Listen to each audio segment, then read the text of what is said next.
When I was 19, I was a venture scout. It's sort of like Boy Scouts, only for older kids, and it's gender mixed. I decided to go to this week-long mixed scouting crew camping trip with a friend of mine.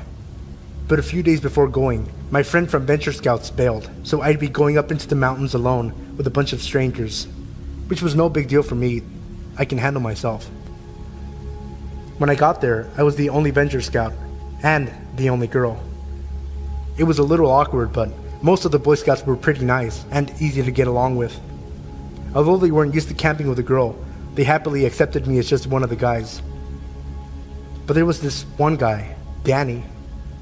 From the first day of camp, he wouldn't take his eyes off me. He'd just stare at me. It was a little uncomfortable, yeah, but I figured he was just socially inept with girls or something, and I tried to pay him no mind.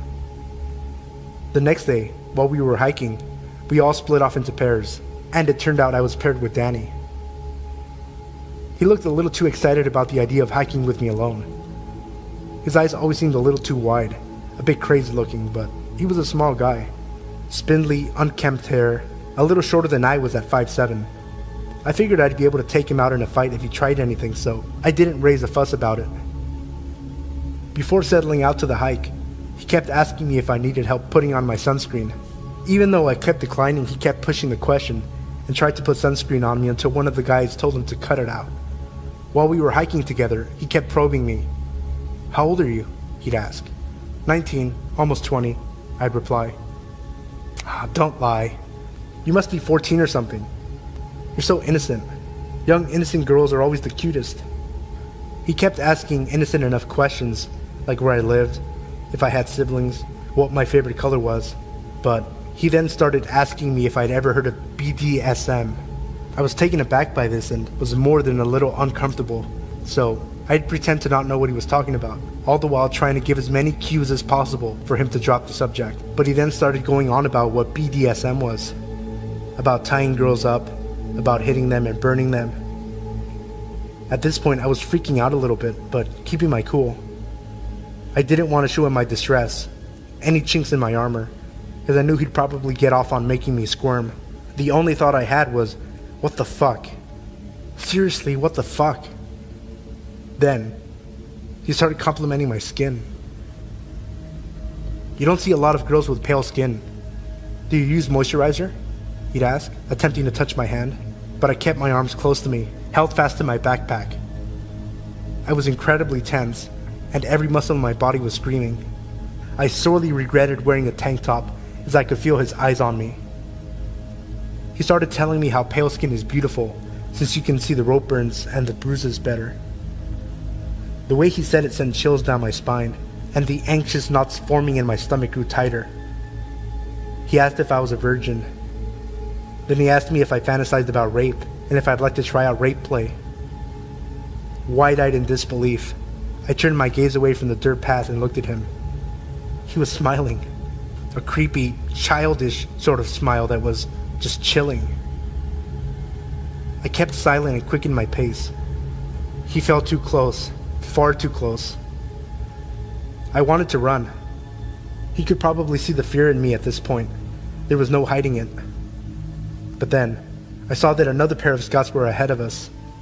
I ran to them, telling them that the four of us should group up and go together. At first they declined, saying that we're supposed to be going in groups of 2, but upon seeing how panicked and distressed I was, the 2 guys changed their minds, looking confusedly at Danny, who was silently glaring at them. I was just glad that someone else other than Danny was there.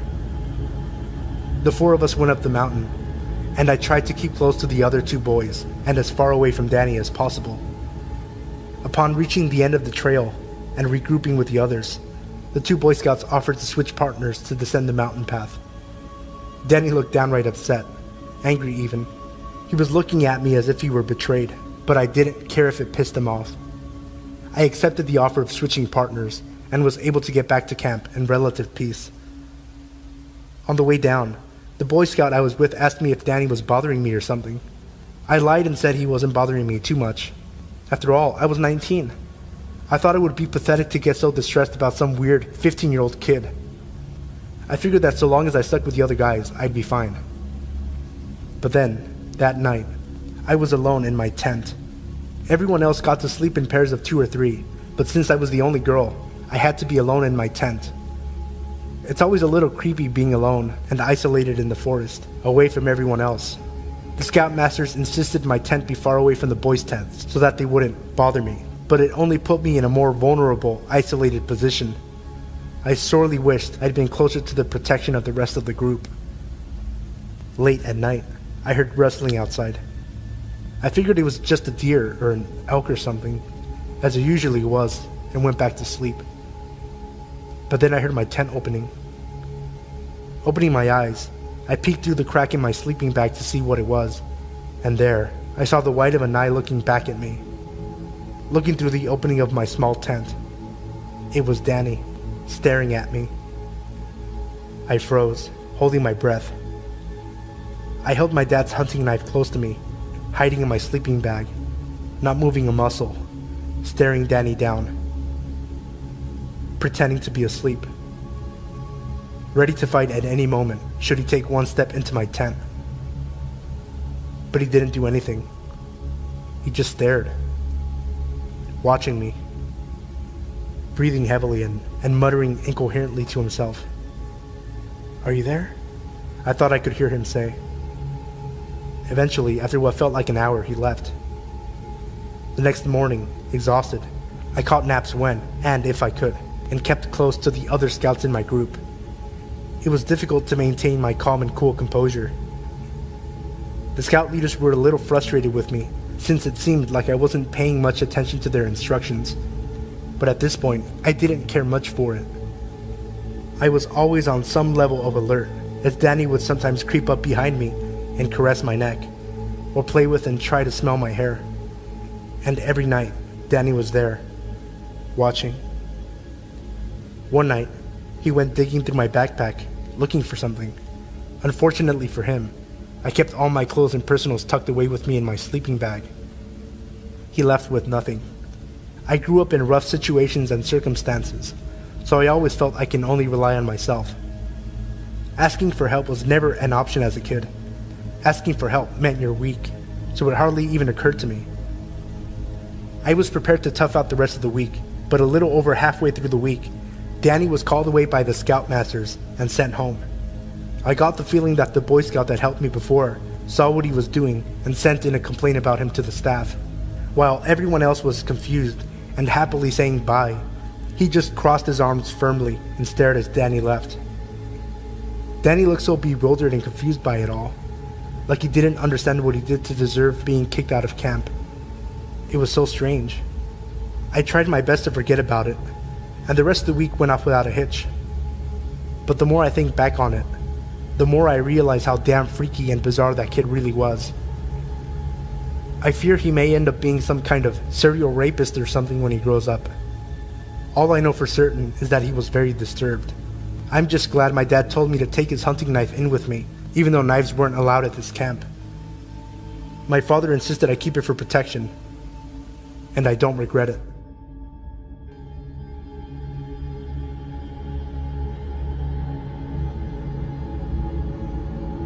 This happened to me a few months ago. I was at the store with my mom. She had to return some things. I can't remember what or why. I was a few feet away from her, looking at the books they had on clearance. A man, who could not have been much older than 50, also began looking at the books on the shelf next to me. Ironically, I'm a really paranoid person, but I didn't worry too much because my mom, and about 20 other people, were only a few feet away from me. I picked up one of the books. I think it was The Maze Runner, but I'm not too sure. And the man proceeded to pluck the book out of my hand. Then he asked me, "Are you buying this for college? Do you go to the university in town?" I told him no, and tried not to look at him. I figured he'd get bored and walk away, but he didn't. Every book I picked up, he picked up. I even tried to walk to the other side of the shelves, but he followed me. I dropped all my books and walked over to the customer service station where my mom was. I told her about him, but she told me to knock it off, that I was just being paranoid. I finally let it go when I saw him walk off toward the clothing sections. While we waited, my mom asked if I could go grab a bottle of aspirin. By now, I figured the guy must have left and went over to the medicine aisle. I walked over to the little 20 items or less register. There was a woman in front of me. Someone had walked up behind me, but I was just trying to focus on buying the aspirin and going back to the service station with my mom.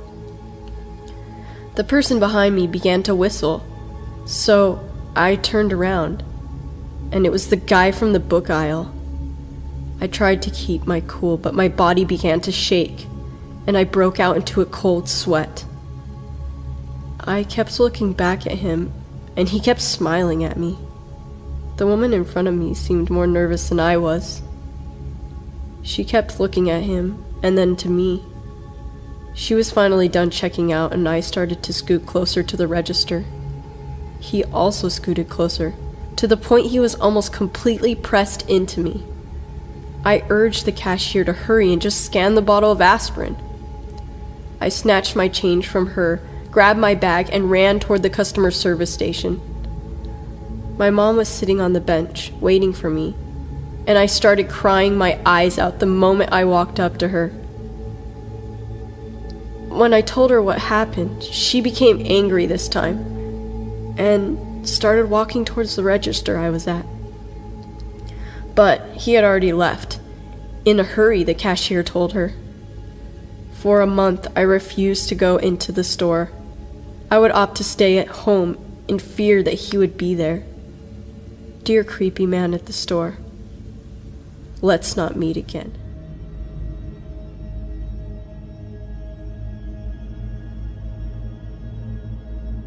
So I used to work in a public library. I absolutely loved my job and all the interesting people who came through. As with any job in public though, you do occasionally get some creeps. One night I was working a close with one other coworker, and this older gentleman comes in. He's probably pushing 60, skinny with stringy hair. He had come from one of our other locations, as we were open later than other branches, to use the computer. I set him up on one, and within minutes he was at the desk, asking to exchange the headphones he'd purchased earlier that day. I obliged without thinking anything of it. As I handed them to him, he grabbed my hand to introduce himself. He told me his name and told me how beautiful he thought I was, and that he'd love to take me out and show me a good time. Mind you, I'm 25 at the time. I politely declined, and he storms back to his computer till closing time, where upon leaving, he mumbles some very choice words under his breath. The next day, I was working again, but setting up for a program in the conference room. One of my good friends who I work with came running in and told me some old dude came barreling through the library, mumbling about the girl with dark hair. She came to warn me, but luckily I was heading out for the night. She called me after I'd gotten home to inform me that some dude, turned out to be Creepface, called and asked if and when I was working again. At this point, I was becoming legitimately concerned and contacted my supervisor about how to handle this. She told me to contact security and do what I felt best.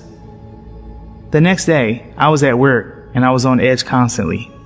I had my husband on standby and a good friend of mine who happened to be off that day to hang around the library for the last leg of my shift. And lo and behold, Creepface is making a beeline for me. I run to the back office, locked with a security code, to hide. He followed me the whole way, then waited outside the door, preventing me from coming back out front for almost an hour. The maintenance guy comes to the back to check on me, where I start hyperventilating when I heard someone touch the door. I told him the scenario, and he told the dude off and never to come back. I had a friend and family follow me home for weeks to be safe, and I always took a different route home. One of the more terrifying experiences of my life. So creepy old dude, let's not meet again.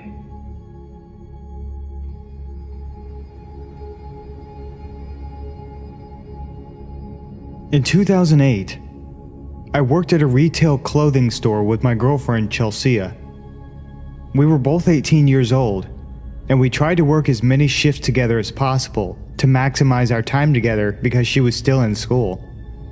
My grandfather had recently purchased a Dodge Sprinter van for his business, and my car was being serviced overnight, so I got to drive the van.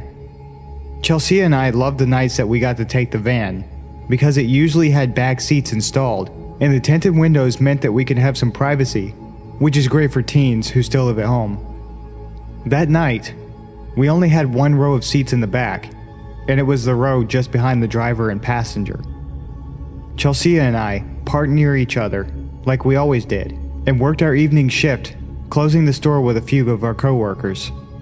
We all leave together, and I help the manager lock up because the glass doors need to be aligned properly for the lock to engage. It's early March in Pennsylvania, and it's still very cold outside. So Chelsea usually starts her car to warm it up, and then sits with me as my car warms up. When I get to the vehicles, her car is idling because she is already in the van. I don't even realize that I still have my keys, and I never unlock the doors. She sits with me chatting for a while. She sits on my lap, and we kiss in the front seats, and we decide it's too late and too cold to have a little fun in the back. Every night, we drive home separately from work while talking on the phone. She usually gets home first, and I stay on the line while she walks up her long driveway in the dark. That night, I made it home first for some reason, and I knew I had a lot of stuff to carry in, so when I'm close to home, I tell her I'll call her in a little bit. She asked me to stay on the line because she's almost home, and she doesn't like walking past the dark bushes next to her driveway. I stay on the phone and fumble with all of my things that I'm carrying out of the van. I know I locked and armed the van because I was using a key fob to lock the vehicle. I dropped a few things while struggling to keep the phone to my ear. The motion lights have illuminated the whole area, so I'm able to see everything that I dropped. We both make it inside safely, and then we also decide not to stay on the phone because she had school in the morning. I began to doze off immediately in my bedroom. I lived with my grandparents who built a house to accommodate my grandfather's aging parents suffering from Alzheimer's, my great-grandparents, so they didn't have to go in a home. The driveway runs parallel to a daylight basement that has 2 garage doors, an entrance door, and the French doors to my bedroom. I'm falling asleep as all of the motion lights finally turn off, and now my room is completely dark. It wasn't 20 minutes later when I'm jarred awake by the alarm sirens of the van. All the motion lights are on, and the flashing lights of the van alarm are filling my room. I left the key fob upstairs in the main part of the house, so I ran upstairs to silence the alarm. In the kitchen, as I'm grabbing the fob, my grandfather in his boxers, my great-grandmother in her nightgown, and I in my boxer briefs all meet in the dark. My grandfather grunts as he sees me grabbing the key fob, but what my granny said sent shivers down my spine. "What in the Sam Hill are you doing running outside at this time of night, darling?" I wasn't outside. I explained that I was sleeping, and she insisted that I was outside making the van alarm. My great-grandparents' bedrooms sits above the garage doors looking down and over the driveway and the van. I'm assuming she's confused. She has Alzheimer's after all. The goosebumps from her exclamation prompted me to grab a knife from the butcher's block, and my grandfather followed with a baseball bat. We both walk outside wearily, in our boxers, in the cold, but highly illuminated and loud dead of night. The van is still going crazy. The interior lights are all flashing, and I remember that specifically because I'd never seen a car alarm do that. We silence the alarm and start looking around. My grandfather says he thinks a deer may have ran out of the woods in the dark and hit the van. I don't say anything as we investigate. When I reach the back of the van, I notice the door is wide open. That explains the alarm. The van has a feature that if the vehicle alarm is armed and the door is open somehow from the inside or outside, it alarms. But how? I locked it and armed it, hence the blaring alarm, but that's when I realized the door was open from the inside. My blood ran cold. The door is open, so the inside lights are still on. I see the empty space behind the row of seats, and there are wadded up napkins and a chip bag. They weren't ours. Someone was in the van with me the entire time. I must have left the van unlocked by mistake when I went into work, and that's how Chelsea was able to get into the van without keys at the end of the night. Was it a homeless person escaping the cold, or someone with more sinister intent? What if I hadn't gotten off the phone like I wanted to? If they had ill intent, the fact that I was on my phone might have saved my life, because Chelsea would have raised hell if she had heard me being attacked. I get chills every time I think about it. We didn't call the police because my grandfather was skeptical of my conclusion, but my gut tells me that I didn't drive home alone that night. Person in the back of my van, let's not meet.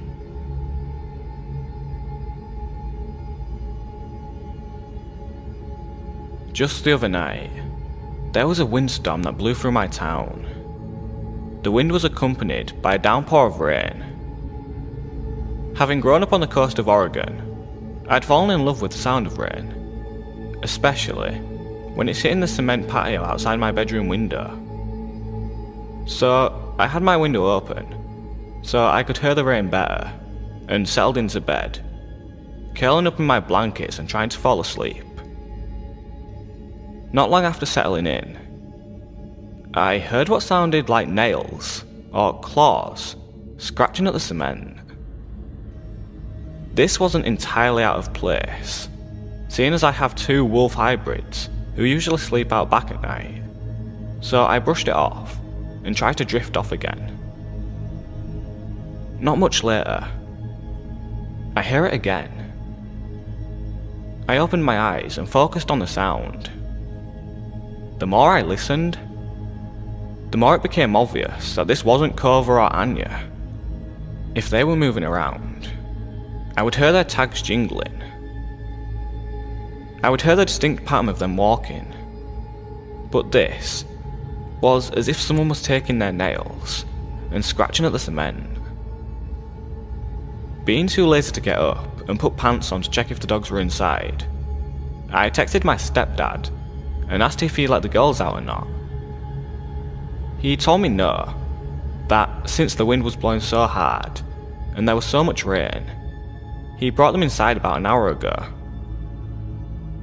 I told him about the sound I was hearing, so he got up and grabbed a flashlight. I heard him walk by my bedroom door and open the back door directly outside my window. He came back in and told me he didn't see anything, but if I heard it again to just look outside. So he went back to bed, and I stayed there, listening. It was quiet for a bit, so I figured maybe I was just hearing leaves sliding across the ground. I had finally begun to fall asleep when I heard a hard thud on the outside of my bedroom wall. It startled me and I got up, peeking out of the window to see what the hell it was. There was no way it could have been a raccoon, because since we got our dogs, they haven't bothered coming into our yard. I see something small and black bolt across the yard. That was honestly the last thing I expected to see. I decided to just sit and listen. I wrapped myself up in my blanket and got my phone, texting my friend Justin to tell him about the sound. There's something outside my window, and it just ran into the side of the house. It didn't take long for him to reply, since he had just gotten off work. It's probably just a raccoon or something. No, they don't come to our yard anymore. Not since we got Cova. And it's too small to be a raccoon, unless it's a baby. Well, if you're unsettled by it, I can stay up and talk with you if you want. Yeah, I'd like that. For the next half hour, I was hearing fast skittering, tapping, thumping, and hissing coming from outside my window, until it stopped suddenly. I thought that would be the end of it, until I heard what sounded like claws scraping the wall. Pressing my ear to the wall, it sounded as if something was slowly crawling up the side of the house. Justin! Shit, it sounds like it's climbing up the wall. Dude, it's under my window. What the fuck is this thing? Shit, that's creepy. Just try to relax. Thanks, man. Real helpful. Continuing to listen, the sound stopped and I was thinking I was just tripping myself out. Until I heard a soft tap, tap, tap on the glass. By this point, I'm freaking the fuck out. Justin, it's tapping on my window. It's tapping my goddamn window. Of course. Now of all times, he doesn't answer. And I yell for my stepdad, who is snoring like a bear in the other room. But almost as soon as I yell for him, my 2 dogs come bolting into my room, barking and growling. As soon as the dogs came in barking, I heard whatever it is hiss and scrape down my wall, before I heard the grass in the yard being disturbed. I was sitting in my bed, freaking out as Cobra and Anya lay beside my bed and stare at the window. After a few minutes, I get a text from Justin. Shit, my roommates needed help with something. Is everything okay? I told him yes, that the dogs had scared it off, and I was going to go on my laptop to distract myself. He ended up calling and talking to me until I fell asleep. There's no way it was just an animal. If it was, the dogs would not have reacted the way they did. I've encountered a lot of things, but never at my own home. I really hope that it never happens again.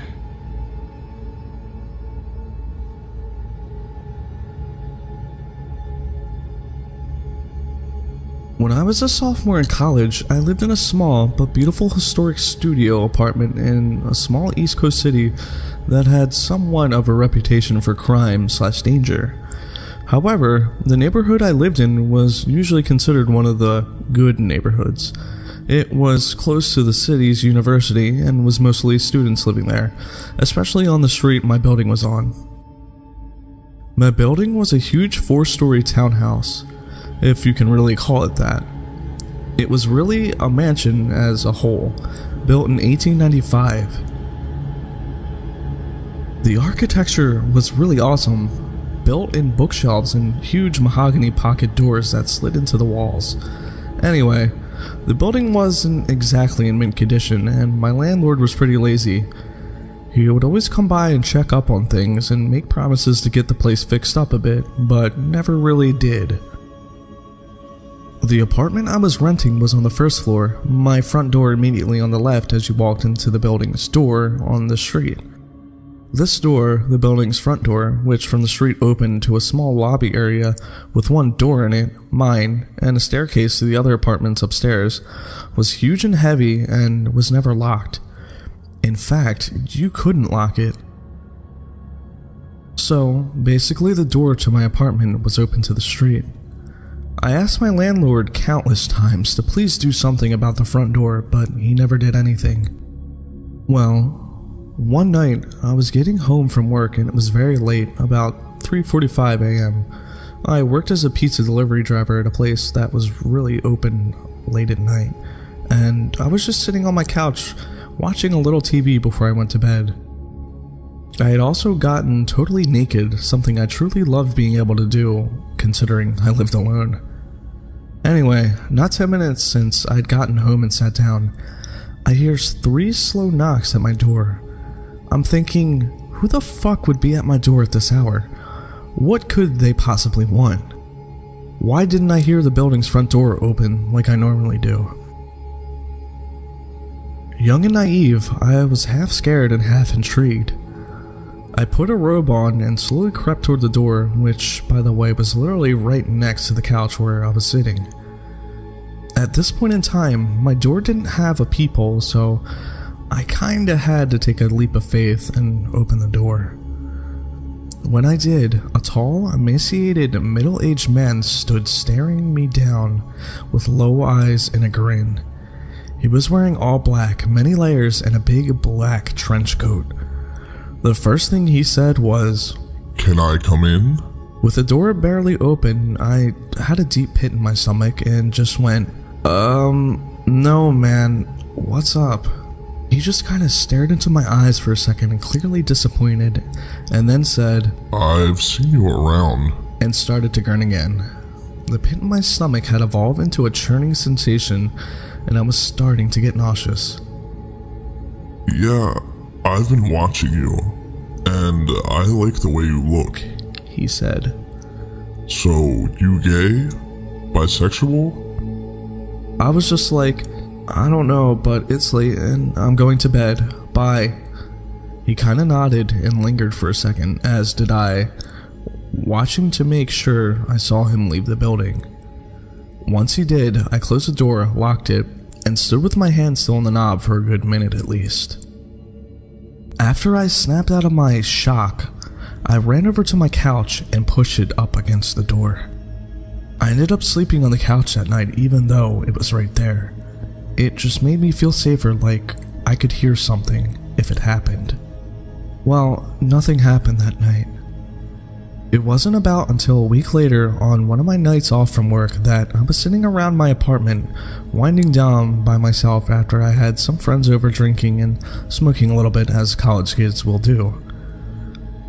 All of a sudden, I hear a weird rattling noise coming from across the room, so I turned off the music I was playing to find out what it was, coming from none other than my front doorknob. I looked at it for a second and saw that both the knob and the top lock were jiggling. Someone was trying to get in. Like a deer in headlights, I was frozen, staring at the things wiggle and shake until I started to see the top lock actually budge and start to turn. I leapt up from my chair and soared to the door, grabbing tightly on the lock and forcefully twisting it back to being locked. The jiggling of the lock and knob stopped for a second because whoever it was clearly knew now that I knew. It was only a second, though, before they just started struggling again, and I had to use all my might to keep it still. Sweat was dripping down my forehead and my ribcage, and after about 15 seconds of wrestling with the intruder, it suddenly stopped and I heard the building door open and close, and footsteps run down the stairs of the stoop to the sidewalk.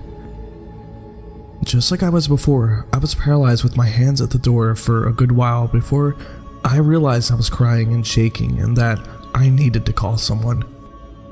My instinct was to call the police, but in hindsight, I regret doing this for the following reasons.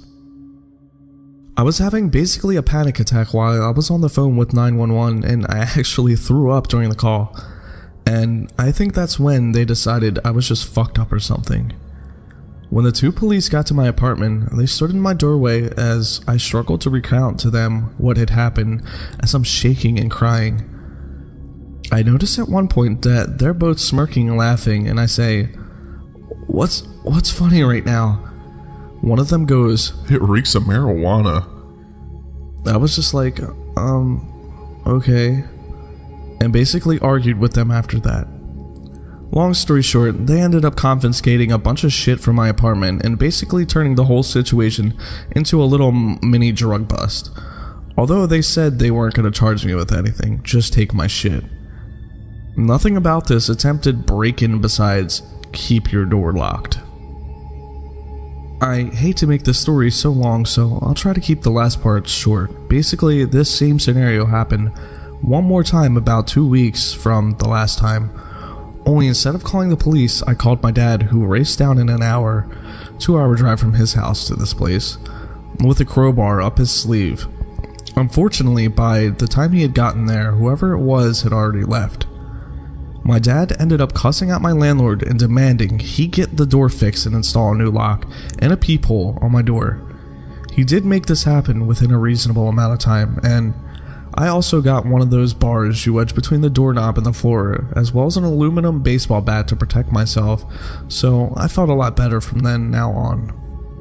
Needless to say though, I ended my lease for that apartment a month early and never moved back to that street.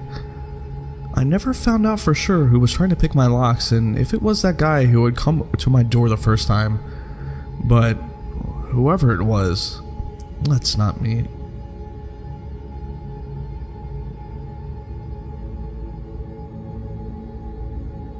Around March of 2014, I started talking to this girl on Tinder. She seemed cool and fun, and after about a week of talking, she suggested that we meet up in person. She invited me to this cafe shop. I accepted. However, the day of, she started messaging me saying she had to tell me something. Her pictures on her Tinder weren't actually of her, and yes, she was a guy. He claimed he really liked talking to me though, and begged me to still meet up with him. Naturally, I declined. I blocked his profile and continued on with my life. About a week later, I started talking to another girl. Once again, she seemed cool and fun, and we hit it off. She asked me if I spoke to people on Tinder frequently, and rather stupidly, I told her about my previous encounter with the man lady. She asked me if I wanted to meet up. I said sure, as long as it was in a public place. We decided on a cafe. The next day, I sat at a table waiting. 5, 10, 15 minutes had passed, and she was nowhere to be found. I then peered out the window and saw from across the street a man staring at me intently. I looked away, waited a few seconds, and looked back. He was still standing there staring. At that point, I left the cafe, got on my bike. I always bike everywhere I go, and booked it home. I was definitely a little freaked out, but tried to pull myself together, and a reason that no one could have followed me. I then deleted my Tinder profile, and things were normal for a few weeks. About 3 weeks later, I started getting phone calls. The numbers all showed up unknown.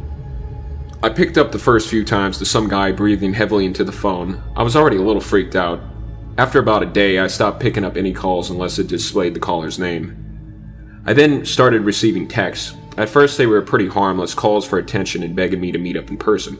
It then changed to very sexual texts until eventually the messages became threatening, and whoever was messaging me started throwing out my family and friends' names and whereabouts, saying he/she would get them involved unless I answered.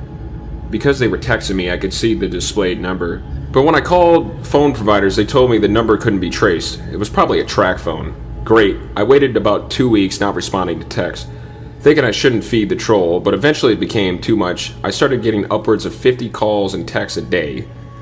I would wake up to 10-20 texts every morning. I then decided to change my number altogether. The texting and calls stopped for a while, but sure enough, it started happening again. I called my phone provider asking if they gave out numbers at users' requests. They said their policy stated that they wouldn't/couldn't unless a valid identification was provided. Then one day, I tried logging into Facebook, but was denied. Within a day, friends started contacting me asking me what the hell I was doing, saying they were getting terrible messages from my account. In particular, one of my girlfriends was receiving messages about her mom who died years ago. I apologized profusely and told people what was going on. I contacted Facebook and explained the situation. They helped me access my account again, at which point I deactivated it for a while. Enough was enough. I decided to contact the FBI, explaining what had been going on for a month now.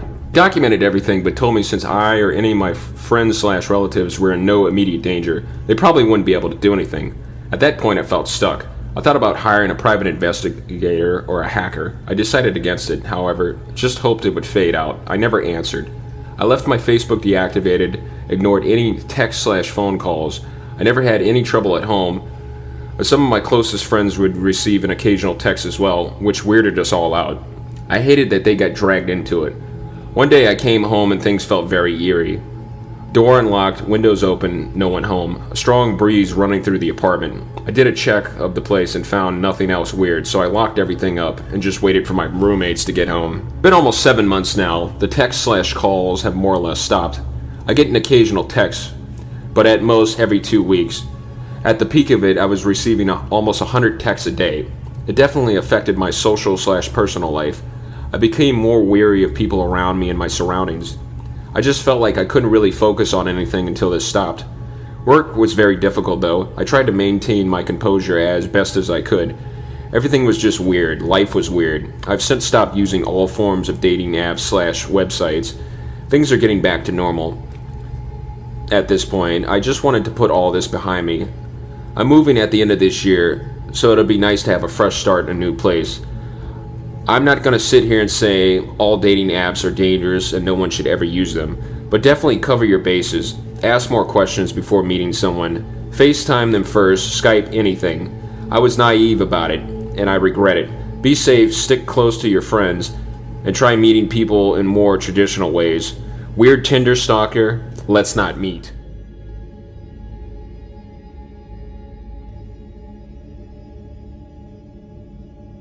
This took place about 3, maybe 4 years ago. It was a calm winter evening, and my parents were gone for a couple of days on Christmas Eve to relax after a very tiring last day at work. It was just me, my video games, and my dog, Chase. I'm a 14-year-old male, 6'1" at the time, so I was a pretty big dude for my age. I had taken up MMA, and I had also started going to the gym for a couple of years by that time, so I could take care of myself if needed to. Now, back to the story. I was home alone, playing some Battlefield on my PS3, all chores taken care of. My dog is fed, and lying next to me. I did my usual routine as every other night. Played some PS3 until about 12:30 a.m. Wash my teeth, mess around on my phone for a bit, and then go to sleep. It was about 1:20 a.m. I was on my phone when I heard something. Like faint footsteps going around my backyard, onto the left side of the house, where the bathroom window is. It's basically like this. To give an insight of how my house is from the inside, there are 2 floors. The first is where the kitchen, living room, and bathroom are. There's a staircase to the left of the bathroom door, which goes upstairs to the bedroom. My room is the first door to the right, as soon as you walk up the stairs. My parents' room is a few steps to the left. Chase is a very protective dog, so when he hears anything, he stands up and bolts it downstairs to the front door. Only now, he just stood up and went to the start of the staircase, just staring down onto the bathroom door. As soon as I exited my bedroom to check out what was going on, I heard what sounded like the bathroom window shuffling. I froze. Slowly, I made my way into my bedroom, calling Chase behind me with a hand gesture. I turned off the lights in my room, as they were the only ones on in the house, and I made my way to the staircase again. I don't know why I did that. Dumb move, I know, but I did. So yeah. I crouch walked down the stairs, and on the second to last step, the bathroom window opened, with a slight thump as it hit the top of its frame. Right then and there, fight or flight kicked in. If I made a run for it, there was a very high chance he would see me, and I didn't know if he had a gun on him, so I stood there, unarmed, with my only options being whatever I had learned over the course of 5 years of MMA, and my dog. I waited for what seemed like a minute, which in real life couldn't have been more than 10 seconds, and then I see him. Black hood on, black skinny jeans, black all-stars, and long, greasy blonde hair. He hadn't seen me yet, but if he turned around, me and Chase were ready for a fight. He turned around, and as soon as his eyes met mine, my fist had already connected with his bottom jaw. I hit him hard enough to hit his head against the wall. He then proceeded to lose consciousness with Chase growling on top of him. After that, I called my mom, and then the cops. The police showed up in 10, maybe 15 minutes, and they arrested the dude. My parents arrived the next day, never to leave me home alone again.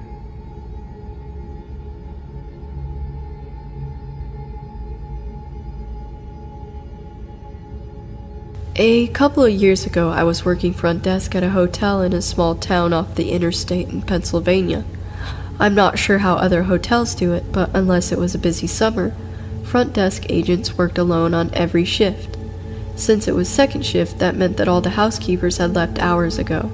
My manager was gone for the day, the maintenance man was gone, and I was the only person in this 3-story hotel, with the exception of about 4 rooms that were being rented. Since it was about 7 at night, I'm pretty sure all but one of the guests were out to dinner. Even as a woman, it never really bothered me to work by myself at night. I was cautious, but never creeped out too badly. I mostly spent the long, boring hours either catching up on homework or watching Jeopardy on the lobby TV. but I'm not sure what I was doing when he walked in. The sun had already set, but it was still light out. He came through the front doors and walked over to the desk. I couldn't see his car anywhere, which was odd since usually check-ins parked under the overhang to unload luggage. I didn't think much of it and asked him how he was doing. He was maybe 5'8", medium build, dark hair, glasses, looked like a normal 20-something kid. He said he wanted to know if I could help him, and proceeded to go into a very heartfelt story about how he had been to other hotels off this exit, and they all turned him down. He said his sister ran away from home a while ago and that he came all the way to California to pick her up, from, I think, New Jersey? Being that he wasn't from California, it was starting to be gross winter weather here. I laughed a little and said, "Yeah, sorry it's so awful here." He paused. He stared at me completely stone-faced, as if I had just made a joke at his expense. "What do you mean?" "Just the weather," I tried to recover. I was used to making worthless small talk and jokey observations with guests, but nobody had ever taken anything I said casually or so seriously. "It's not exactly California weather outside." "I love it here. I think it's beautiful," he said, and again stared. I didn't know what to say. Think about it. What would you say to that? I tried to laugh it off and said I'd trade him, but he just stared. Finally he goes, "Anyway, the reason I'm here is that I've been driving almost non-stop for a couple days and I've honestly got almost no money to me." Here it comes, I thought. Some guy is gonna ask me for a room at a crazy low rate because he sees the parking lot is almost empty. Before I can say anything, he continues, "I don't want a room, I just need a place to take a shower really quick. I swear I won't touch anything or mess anything up. I honestly just need a shower really badly." I thought about it for a minute. At the time, I hated my manager. I knew she'd never allow it. And for whatever reason, nothing in my brain screamed stranger dangers, so I finally agreed. He told me he could give me his driver's license to hold on to until he was done, but I trusted him. He ran out to his car to get some clothes, and I gave him a handful of tiny soaps and shampoos, and some towels so he didn't fuck up the ones the maids put in the room this morning. I put him in a room right down the hall from the front desk so that I could keep an eye on him. He went in and I went back to watching YouTube videos. A couple minutes later, he comes down to the desk. I don't know what's wrong with me. I can't figure out how to turn the shower on. Could you come show me?" I'm sure you're thinking exactly what I was thinking when I looked back on this situation, but no, I didn't see why this was a dangerous situation at the time. A young woman, alone in a hotel room with a stranger who hasn't left any kind of trail or identification, with no other employees on property, and almost no other guests. Yeah, I'm stupid. I got up and switched the phone lines from switchboard to cordless and took the receiver with me into the back. I grabbed the keys and locked up the front desk area before following him down the hallway to his room. I had easily 50 pounds on him and about 2 inches height, so I felt secure. I opened the door and walked in while he followed behind me. I heard the door click and realized immediately that I wanted to leave. I walked to the bathtub, turned on the water, easiest to understand tabs by the way, and ran my hand under the stream a few times. "Just pull up that when you're ready," I said, and scurried to the door. I could hear him saying something behind me, but I opened the door and walked out. I got back to the front desk, locked the door behind me, and sat down. At this point, I was a little shaken at what just happened, but talked myself down by reminding myself that if he was going to rape me, murder me, he would have done so by now. Again, dumb. Finally, he comes down the hallway and hands me the towels and empty bottles of shampoo, body wash. He says he's hungry, so I point to the breakfast area in the lobby and tell him there's some apples and bananas sitting out from breakfast and that he could take some for the road. I remember hinting that I wanted him to leave. He walks a few yards over to the counter and grabs a banana and an apple, then comes back to the front desk. "What did you say your name was again?" Queenie Frostine," I said hesitantly. He could see my name tag. How old are you? 23. Could I ask you a question, Queen Frostine? He seemed so confident, almost robotic, like this was Groundhog Day, and he has relived this uncomfortable, awkward half hour 50 times before, and has no reason to think anything is weird or spooky or inappropriate. I was standing now, and I moved a little farther from the desk, casually putting my back against the wall and adding another foot or so of space between us. Do you have a boyfriend, Queen Frostine? I said I did. He asked me, really? I wasn't lying, but perhaps he thought I was. I wondered. I assured him I did, and he gave me an odd look.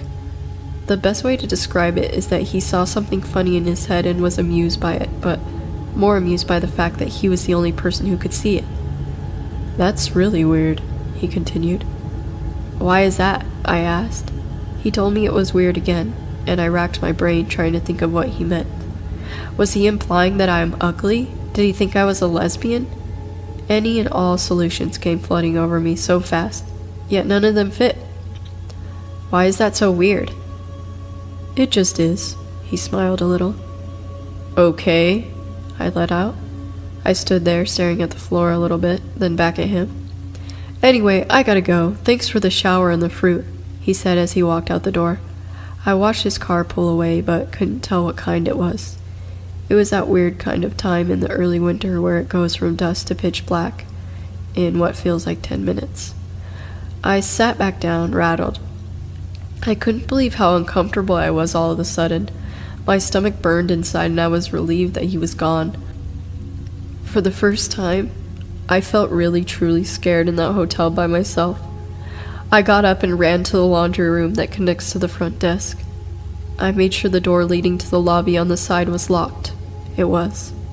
I ran to the other side of the laundry room and skidded into the door that leads out to the public hallways.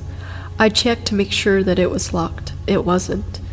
I usually didn't lock it on the off chance that I'd go to the bathroom and forget my keys some night.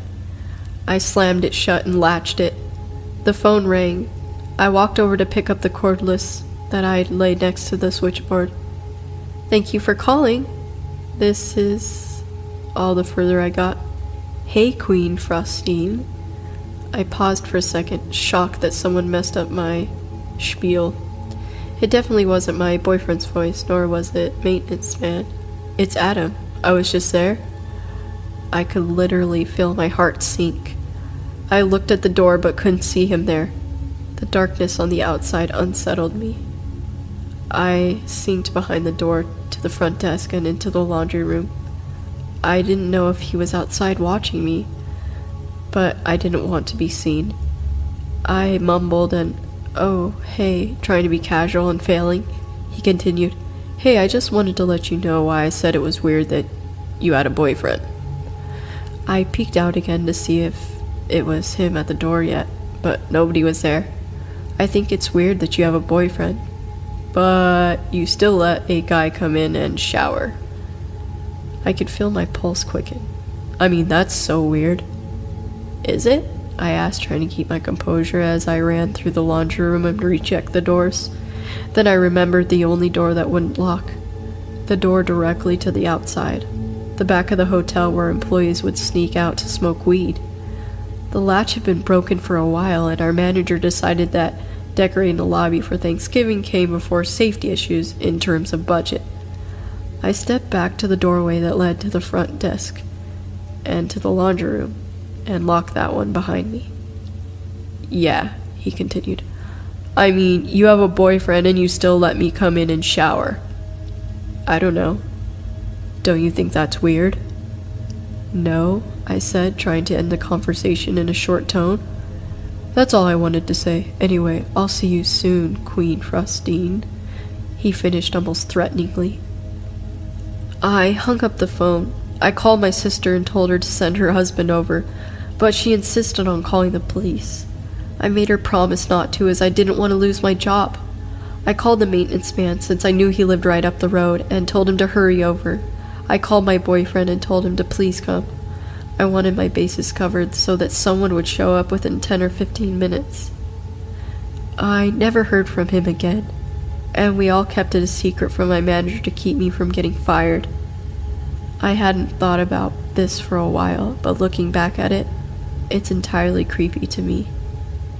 So, yeah, Adam, let's not meet again.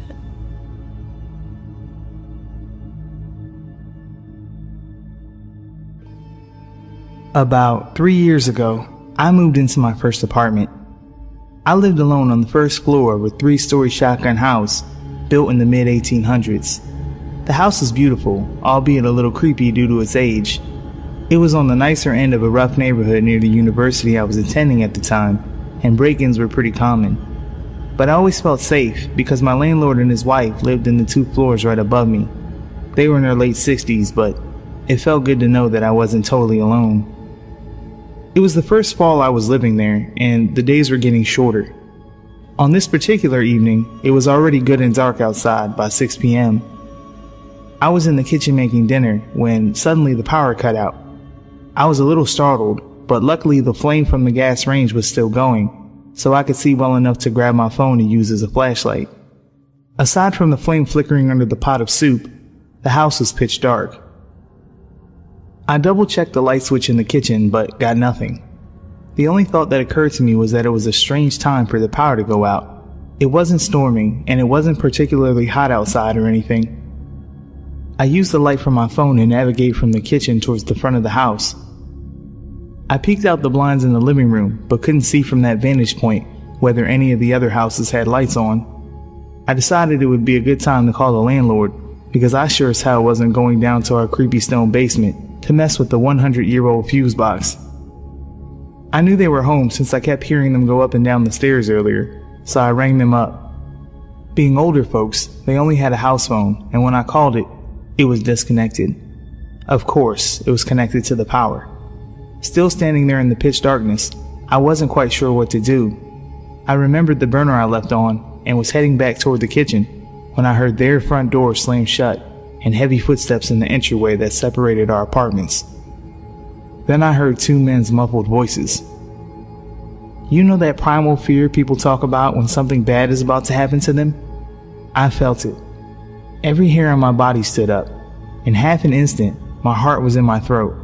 I stood paralyzed in the doorway to the kitchen. Luckily, I snapped myself out of it and grabbed the closest weapon I could find, a bright pink chef's knife on the kitchen counter.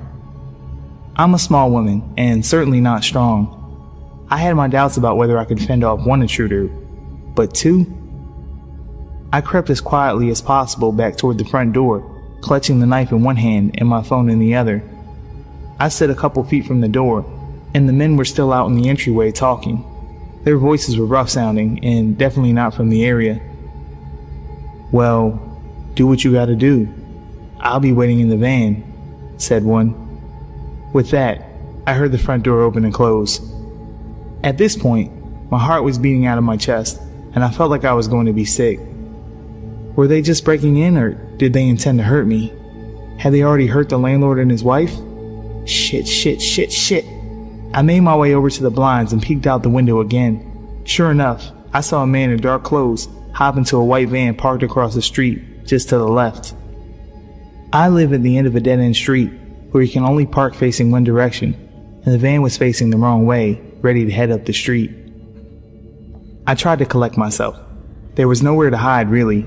Perhaps I stood a chance that this guy wasn't expecting me to be ready when he came in. Unfortunately, my cat hates strangers, and she was now going crazy, tearing back and forth through the house at full speed while meowing. In my head, I silently cursed her for giving our position away and probably killing us. Then suddenly, I heard the landlord's apartment door open and close again, and the man went back upstairs. A million thoughts raced through my head. My car was parked just up the street. If I sprinted, I could make it and drive somewhere safe. I don't know why I didn't just call the police. I think I was afraid the men would hear my voice and know where I was. In any case, I had my hand on the doorknob, psyching myself up to run. I couldn't hear the man moving around anymore, which probably meant he was on the 3rd floor. His buddy was still waiting in the van, lights off. I peeked one last time to make sure no one was waiting near the front stoop before I ripped the door open and ran full tilt out the front door and up the sidewalk about 100 feet to my car. I hopped in and locked the doors when suddenly my phone started vibrating in my hand. It startled me so badly, I almost chucked it across the car. I didn't recognize the number, but I picked up. "Hello?" I managed to choke out. It was my landlord, sounding as calm as ever. I said something along the lines of, "Are you okay?" and was about to tell him not to go in the house.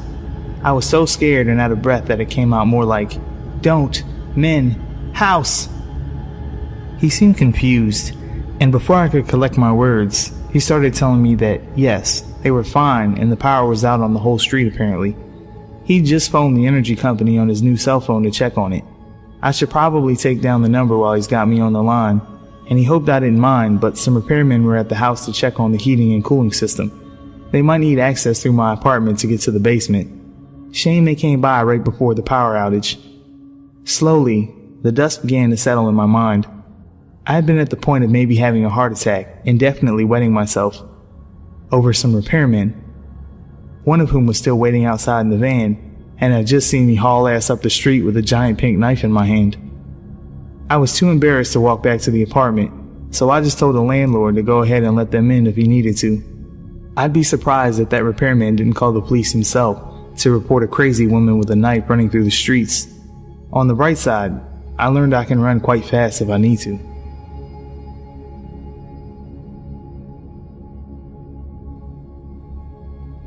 Some information about me is that I am 15 and was at the time of the encounter. I am male. My height is around 185 centimeters and my weight around 75 kilograms. It was this summer that this encounter happened. I was on vacation to my old home from my childhood in Portland. It was a fairly large home with a huge backyard surrounded by a fence. Behind that was a forest. The only problem with this house is within 1 kilometer there is only one other home and it is empty. A girl with her parents lived there. I had a crush on her when I still used to live there, but they very rarely visit that house anymore as they live in Germany and go there in the winter. I am 15 at the moment of writing this. I was alone at the house for 2 weeks as my grandfather had to watch over a hotel, and I was used to being alone, traveling across the cities in Portland. I felt kind of lonely at this point, because my German Shepherd passed away 2 years ago, and no one I knew lived within 1 hour of walking time from there. I spent most of my time on my laptop. However, I would occasionally go into the woods and explore, because I used to go there with my grandfather to collect mushrooms. I even went to the woods 3 times that night to watch the wildlife in the forest, as it was very peaceful. It was 5 days before my grandfather would come back. It was 1 a.m., and I was watching television downstairs when I felt like I was hearing something that wasn't in the television. However, every time I turned the volume down, I could hear nothing, so I just thought I was imagining things, as I often thought someone called my name when I wore a headset. After a bit, I just decided to go to bed, and when I suddenly turned off the television, I heard the sound of footsteps for a second before they stopped. I was sure this time I wasn't imagining, and quickly got up from the sofa and headed upstairs, going into my room and locking the door behind me. I was completely quiet and tried to listen if there was any more footsteps, but I didn't hear anything since then. I walked over to the window from where I could see the whole backyard, and as I pulled the curtain, I could see someone standing in a backyard. There was no light to the backyard, so I could barely see him. I pulled out my phone while staring at the figure, quietly calling the police. However, as I started to speak to my phone, I could see the figure quickly rush to the side of the building. Soon after that, I could hear glass break downstairs. I quickly threw my phone on the bed after I told the police where I lived and dragged the desk over to the door of my room. I moved back from the door and grabbed my butterfly knife. I remember how much I was shaking at the time, the knife almost falling out of my hands. I heard footsteps on the lower floor of the house for a few minutes before I heard him going up the stairs. However, whoever that was stopped right before my door and started banging on the door more and more violently. I stayed quiet in the room with my knife still in my hand. Then I heard him speak. "I know you're in there, open up." I was afraid to do anything, I just stood there, completely frozen from fear.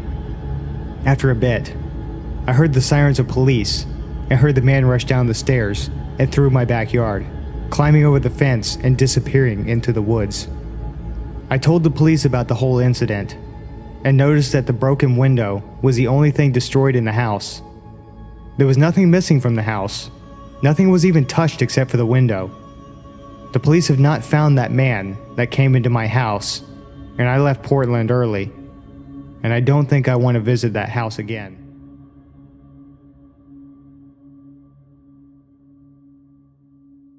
In 2007, I was 20 years old and lived with my girlfriend.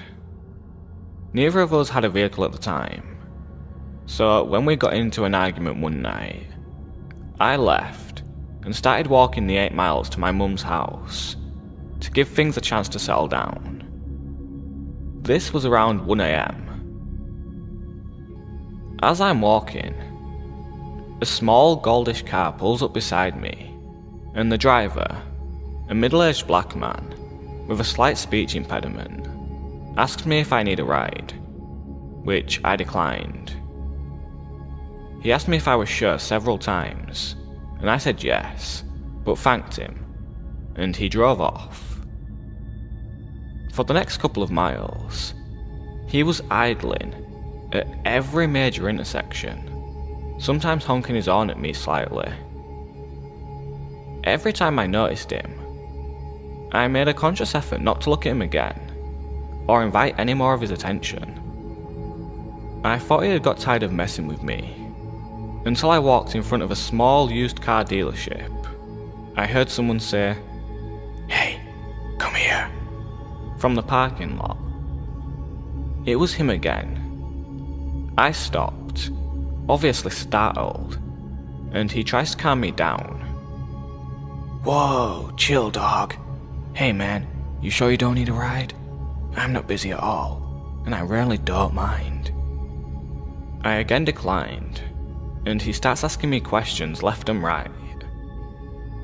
I talked to him for a good 45 minutes or so, hoping it'd make him leave me alone before I go on a less busy street. He asked me what my name was several times, as if to check if I gave him a fake one. I did, but I lied consistently. He also kept asking me if I had any weapons on me, or if I was violent. I told him no, which was probably stupid. He then started trying to get me to step closer, so he didn't have to yell to talk to me. No. Finally, I tell him I need to keep walking. He again offers me a ride, is again rejected, and then says, "Look man, I'm really just trying to get some weed." What the fuck? Given his behaviour and the circumstances, that seemed very unlikely. I walked off and crossed the street and zigzagged through some shopping centres to lose him. If I did, it was only temporarily. At this point, I was confused, slightly freaked out, and mildly paranoid. But what happened next really freaked me out. An hour or so later, I was on a quiet street almost to my mum's house. Psst! I look to my right, and I see a chubby but attractive Hispanic woman smiling really big and waving me in to approach her. She was in a driveway of a yard full of plants, a man-made jungle type thing. Can't see a lot of the yard from the street. She did not live there. Yeah? What's up? I asked her, not moving towards her at all. "Hey baby, wanna come home?" "No thanks," I told her. "Oh, you have a girlfriend?" "I just don't know you," I say, and then continue walking.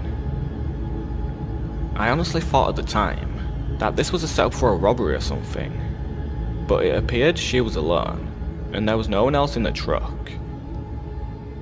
I glanced back towards her, and she's now got her truck door open, like she's going to leave. But the back of her shorts are pulled down, with her ass fully exposed and staring up at the sky like a lunatic. "Are you alright?" I asked. I was genuinely concerned. "Yes, I'm just waiting for someone."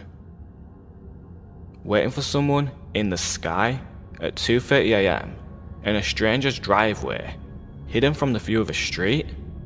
Okay, good luck, weirdo. She had to be on something. I kept walking. She backs out of her truck and drives past me. As she does, I see there was someone else in the truck the whole time. Must have been hiding for some reason. It was the black dude from earlier. Staring. Eyes like daggers. No smile, or anything this time. I get chills even now thinking about realizing, for the first time, that this guy really wanted me for something. And I probably almost became a victim of some major crime. Shortly thereafter, I made it to my mum's. 5 freaking years pass. It's 2012. I have a car, but decide to walk to Walmart for dog food. I'm in the same general area, with my iPad mini in my pocket and earbuds. I see a car pull up next to me in the parking lot. "Hey dog, do you know how to get to the Landmark Apartments?" I recognised him immediately, even after 5 years. He looks like a skinnier version of Fleece Johnson from MSNBC's Lockup. I am almost positive he didn't recognise me, or remember our previous encounter. I take out my iPad, connect to Wi-Fi, and try to look up this apartment complex. It did not exist. He volunteers that his name is Carlton. I start telling him where he might want to check, but he's not interested, and starts asking me questions. Again, asked my name several times, asked if I'm armed or violent, asked me to step closer so he doesn't have to yell. How often does this guy do this shit, for fuck's sake? "You going to Walmart? I can take you there." "No thanks, guy." He keeps trying to get me into the car and asking if I have weapons. Finally, I make it clear I'm not going near him. He starts to pull off and then stops immediately. "Look man, to be honest with you, I'm just trying to find some weed." Okay, no. Screw this. I jog to Walmart, send an MMS message to my girlfriend of his car and license plate in case I turned up dead somehow, and haven't seen him since. If he was doing this kind of thing for at least 5 years, he had to have been successful at some point. I personally hope that he was just gay and horny, but he gave off a serial killer vibe.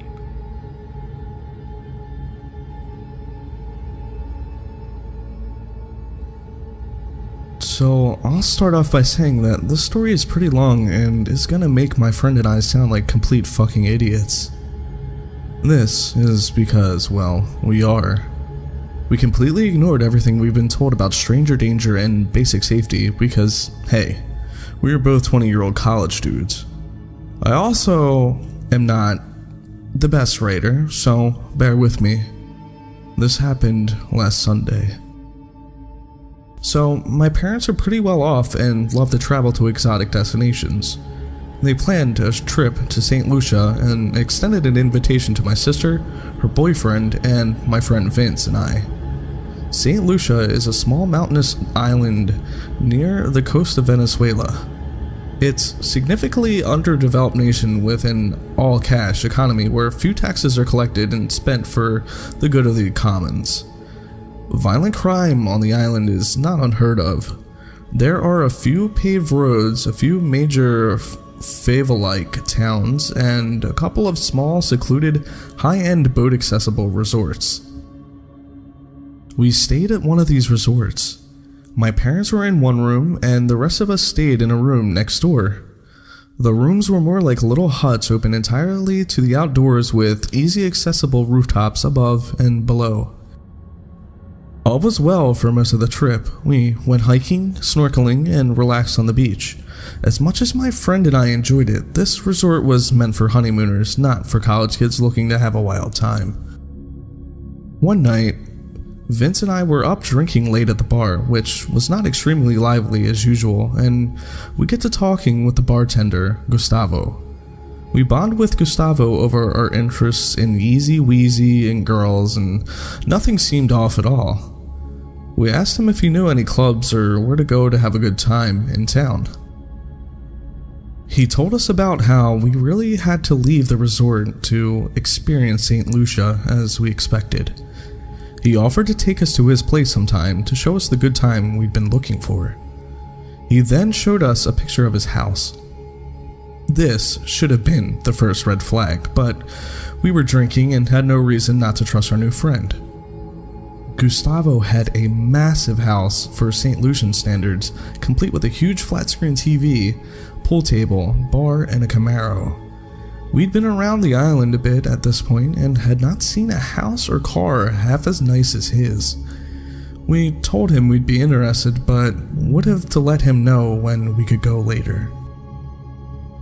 The next day, we get a text from Gustavo midday saying that a boat was at the dock to pick us up. This was strange to Vince and I since we didn't really agree upon a time. We told him that we had plans and couldn't go during the day anyway. This seemed to piss him off just a little bit.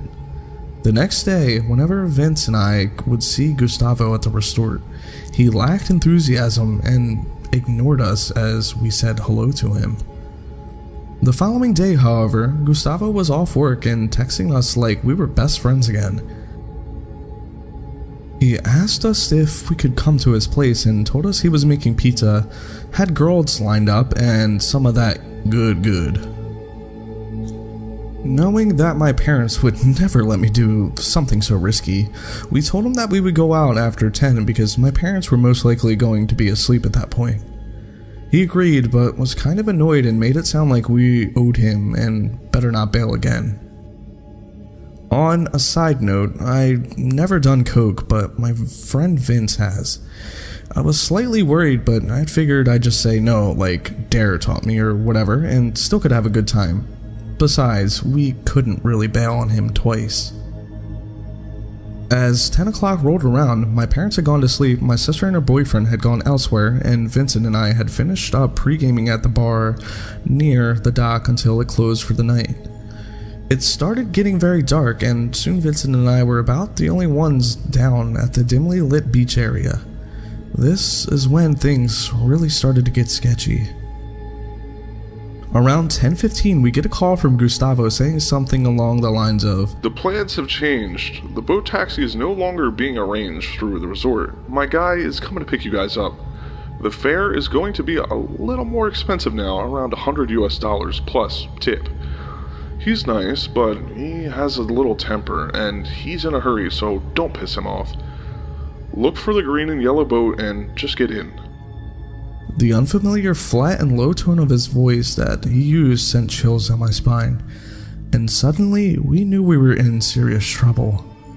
We only had $140 on us together and immediately agreed that we would wait for the boat, give him the cash, and say we couldn't go anymore. A few minutes later, we got another call saying, "My guy is going to be a little late.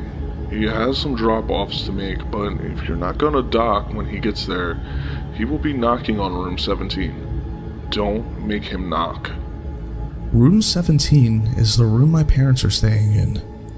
Vincent is about to throw up at this point. Trying to calm down, I suggest that we hide our phones and wallets nearby just in case they try to mug us. There was nobody but us at the beach at this point. I could barely make out some small boats far out in the bay, but they hadn't moved in a while. We were standing on a small rock peninsula at the side of a cliff surrounded by black water with a single dim lamp overhead. We cannot run and we cannot hide. My parents and my sister and her boyfriend may be in serious danger if we do. 11:30 p.m., we get another call from Gustavo. There will be 3 boats coming. Just get in. This is now obviously fucked. We are fucked. We are so fucked. Why the fuck are there 3 boats? Vincent and I are pretty skinny guys. There's no way we could fight more than one person.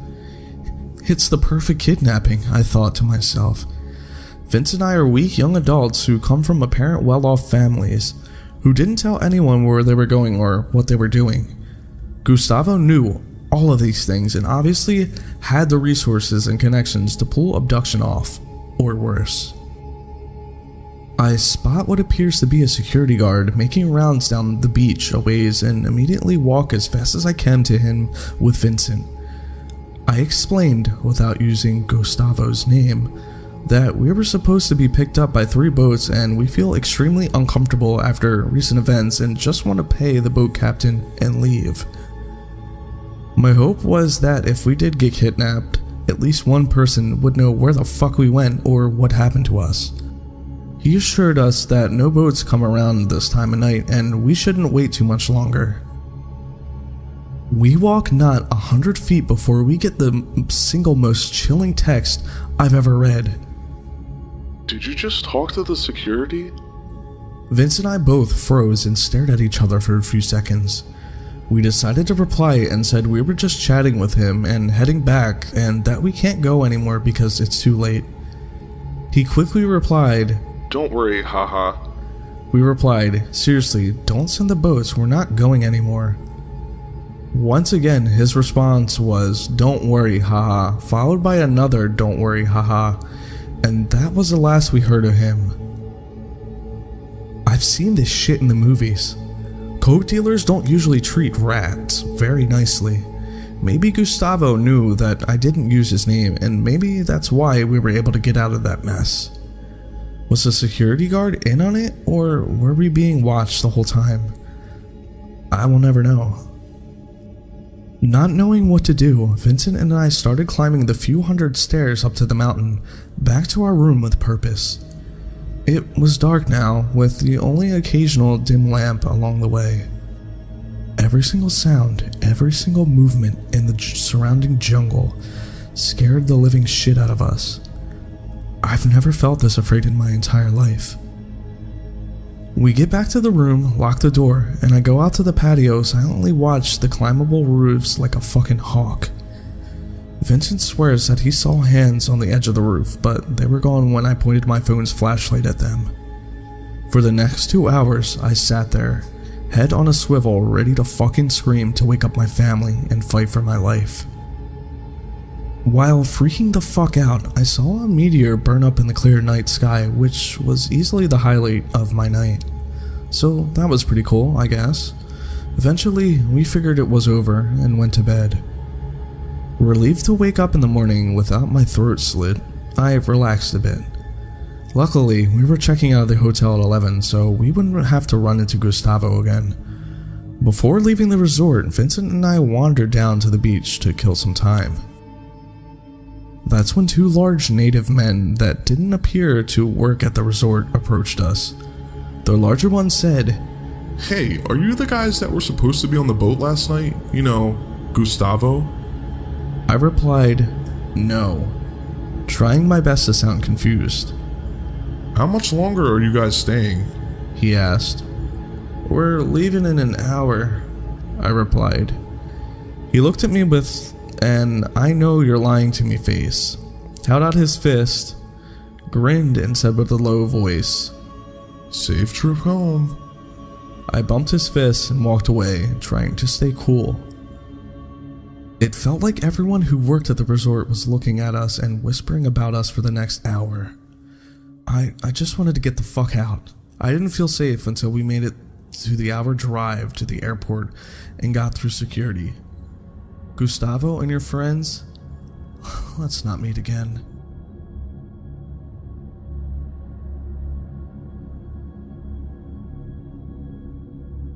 I've only ever mentioned this story in this video, but I'll never truly feel ready to go into details about what really happened that night on my YouTube channel. Just a warning, I'm no English major, so sorry if it goes off on tangents or doesn't make sense. but feel free to ask questions and I'll clear things up. Some names have been changed to protect the innocent. I was 18 at the time I got accepted into university. The same day, me and my then boyfriend got into a fight. I decided to have a few drinks with my cousin Becky, her boyfriend whom she had a child with, Eugene, his housemate, Ken, and the neighbor Hadley. Sounds like a safe scenario, right? Wrong. Around that night, we were all playing drinking games, and I thought I was having a ball in my best t-shirt without my boyfriend. This only being the second night I'd gone out since I'd moved out of my family's because of issues and only went to school, work, sports, school clubs, and the first night was going to my cousin's birthday.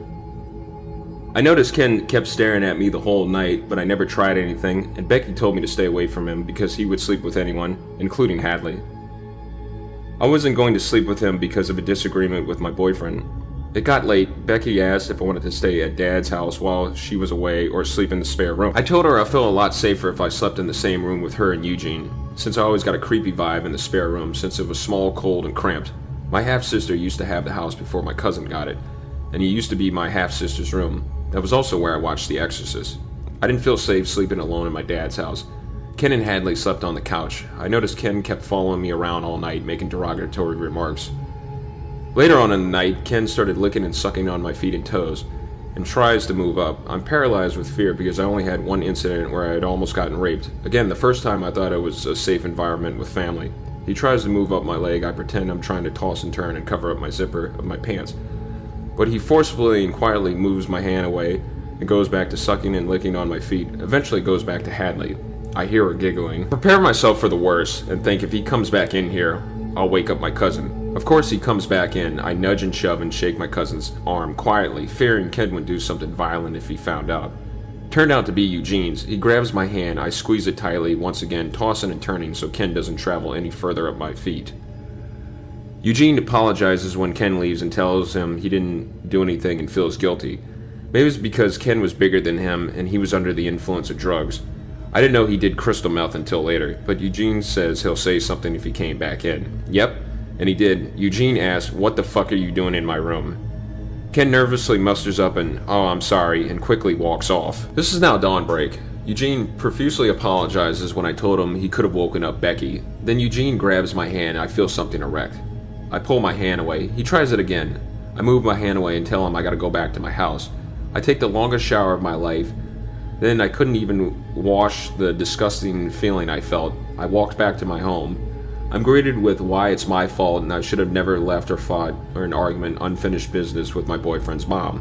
I burst out crying, tell her everything for the first time. She hugs me. They call the police and report both of them. I never went to work that day. Around then, Ken decides to quickly move the fuck out. Eugene and Becky are confused and ask my cousin if it wasn't touching what I think it was, what the fuck was I touching then? That was so important that I had to remove my hands twice. Eugene wanted to talk to me, one-on-one, but I refused. 2 weeks and 2 days later, he hangs himself, writes a letter to my cousin. I had no idea I was actually at my dad's house at the time after another argument with my boyfriend. Eugene only lives next door. His workmates actually found him when he didn't show up to work for 2 to 3 days. My dad tricked me into going to Thailand, said it was my fault I almost got raped. He drugged me. I'll never know if this was true. Against my will, the police decided to drop the charges since I was living in another country. That was 7 years ago, I gotta say. Ken does a damn good job at hiding his tracks. While I was writing this story, I did manage to find his Facebook. Please do not mention that you found this story out of respect for my family, in case he finds my YouTube channel or Facebook and intends to hurt me. If you do, you're giving the perpetrator fuel and just as bad. I'm living in another country, but I'm still terrified of him in some ways, if he can get away with it once. I feel this sickening and horrifying sense of guilt about Eugene, since I was the one that reported him. I was responsible for his death. He was my niece's father. I love her so much, but I'll always be reminded for taking her dad away from her. Here's his Facebook. Worse has already been done to him, so don't try anything malicious. Months later in 2010, I was on visit to New Zealand. I found out the day we met Ken, he was staring at Becky. One day while she was sleeping in the same bed with Eugene, he was just staring at her. She woke up. She got lucky. I have to wonder how much worse the situation would have gotten if I slept in the spare room or went back to my house all alone. The moral of this story is no matter how safe or careful you are in an environment, you can never truly be sure, and people you think you can trust can be turned in a heartbeat.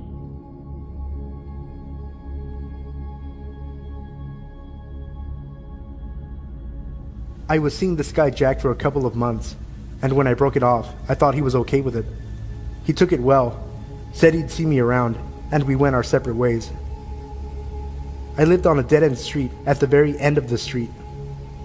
I had huge windows and knew my neighbors' cars, and I knew Jack's car. About a week after we broke up, I started to see Jack drive by my apartment and quickly pull into the back parking lot that went the whole block, parallel to the street. Sometimes I would walk outside and see his car parked at the end of the street. I once circled the block and came up to his car and asked, "What the fuck are you doing here?" His response was something along the lines of, "Just seeing if you were home." "Okay, you fucking weirdo." I went back inside. At first I let it go. I was a full-time student and worked full-time, so I hardly had time to placate a man I wasn't interested in anymore. Not to mention I was young, 19, and I for sure didn't believe or think anything bad could happen to me. After a couple of weeks, it got a little creepy, and I would find things on my car or in my mailbox from Jack. Stuffed animals, candy with notes like, "Please don't leave me," or "I'll wait." Nothing too crazy or anything that scared me. He was a good-looking guy, had a good job, and took care of himself. How dangerous could he be? Jack started showing up in my school's gym and cafeteria. He didn't go to the college, and as far as I knew, had no reason to be there. He would just watch me, and a few times, he tried to corner me to talk to me or give me a hug. This is where I started to get a little freaked. I finally went to the cops because I was just tired of him always being around. Plus, I had started seeing a new guy, and it was always awkward for me to see Jack when I was holding hands with the new guy. He hadn't actually done anything illegal, but I lived alone, and far from any good friends or family at the time, so I was a little nervous. After I went to the police, he completely changed. He would drive up and down for hours around my block. I would see him at the grocery store or the local ice cream shop, like he knew my schedule. One day, I left to go for a run like I usually do. I always went around the same time in the late afternoon and always the same route. The neighborhood I lived in connected to the Horsemen's Association. They were allowed to have horses in the city proper, so, conveniently, there was a well-maintained path for them to use to get to the forest preserve. From the start of the trail in my neighborhood to the parking lot/trailhead was about 2 miles. It went through empty fields and retention ponds. No houses or other people, but that never bothered me. So, off I go into my own world as I concentrated more on the crunch of the gravel under my feet or the fall colors starting to pop.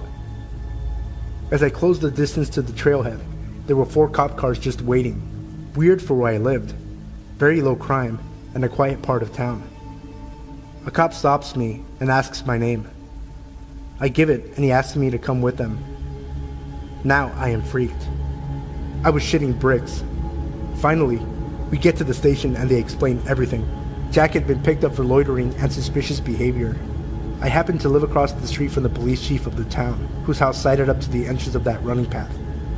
He knew about Jack, as I had mentioned about a month before, that someone kept coming by and hanging about. The police had noticed Jack's car earlier in the day, and when Jack spent hours hanging around, he got suspicious. He had Jack tracked down and asked him questions. He admitted to letting them search his car. They discovered that Jack had duct tape and a bottle of chloroform. I quickly moved.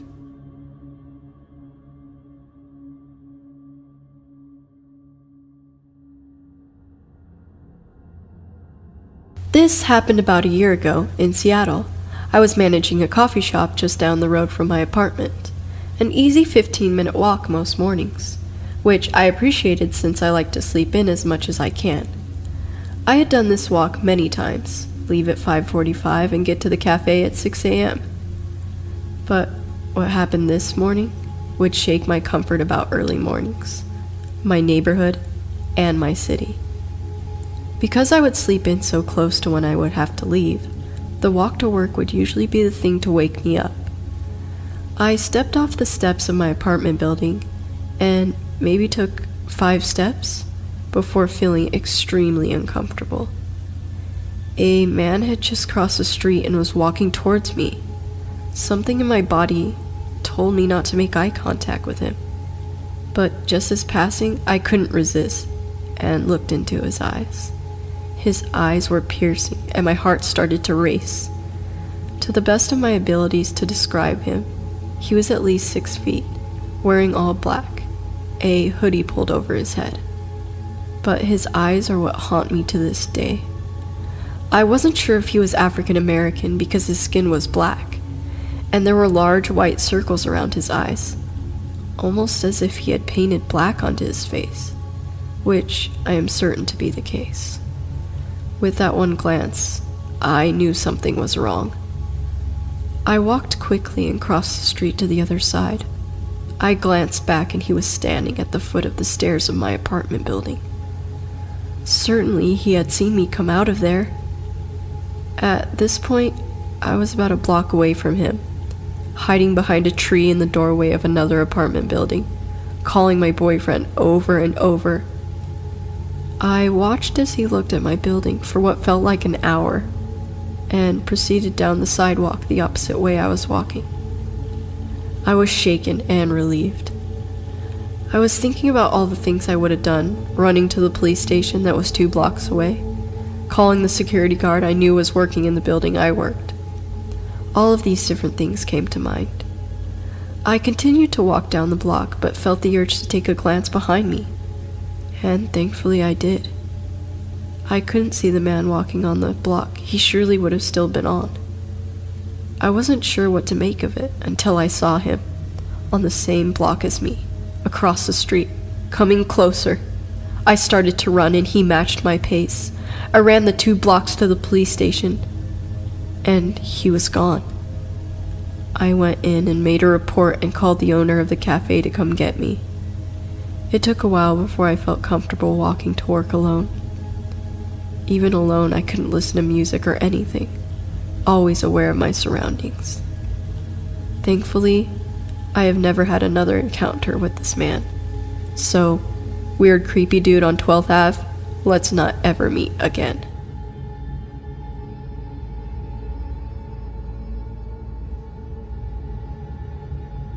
I've posted this story on Ask Reddit, but came across this sub and thought it would fit in. In my childhood neighborhood, my neighborhood's pool was larger than the other surrounding neighborhoods, so people often visited ours instead. When I was 8, I went to the pool with my sisters on the first day of summer, as I always did. When the lifeguards kicked all the kids out for the adult swim, I sat down on a pool chair next to my sisters. This guy, probably between 11 and 13, laid down on the chair next to me and said, "You're beautiful. Will you go out with me?" My sisters thought it was funny and teased me about it, so I just kind of laughed, but it made me uncomfortable.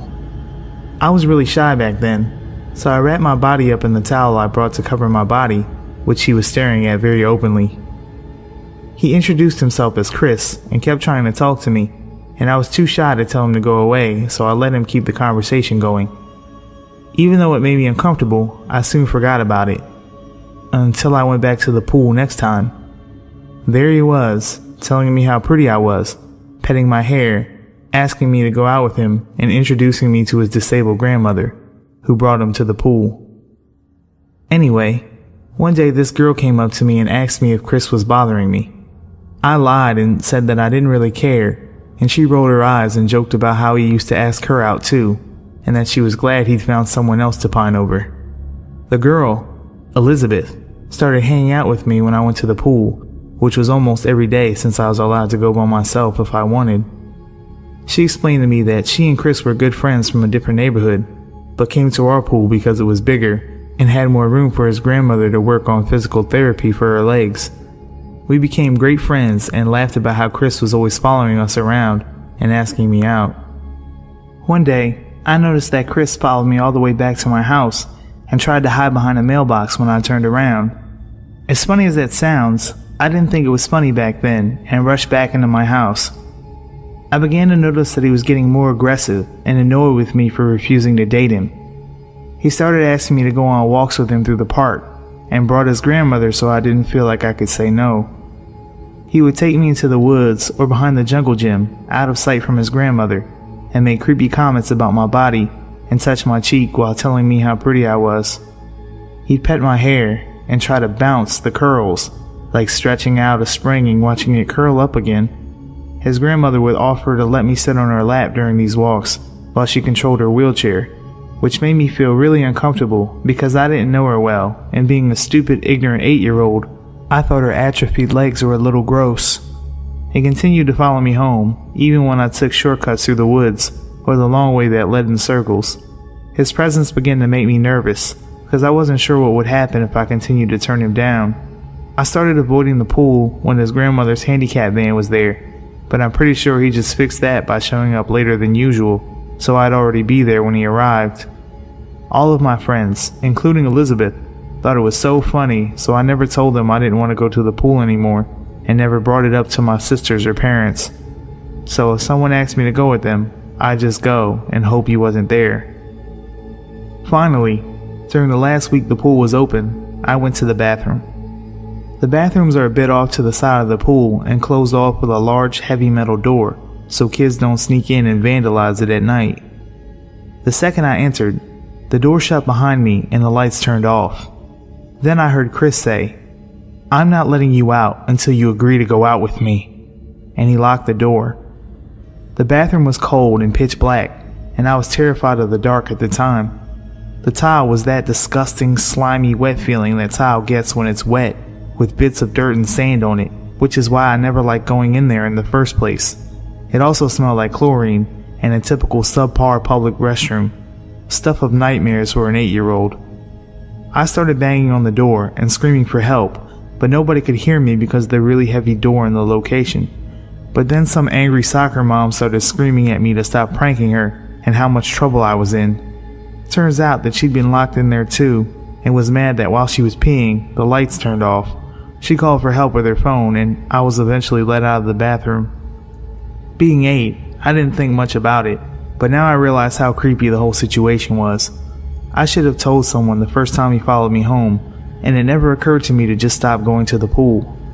The lifeguard stopped allowing people from other neighborhoods due to an unrelated series of break-ins, and I'd heard that he was banned from the pool for locking me and the mom in the bathroom. But the next summer, I saw a boy who looked just like Chris but taller and with blonde streaks dyed into his hair. It might have been his brother or a spot-on look-alike, but I never went to that pool again after that, and I never met Chris or Elizabeth again.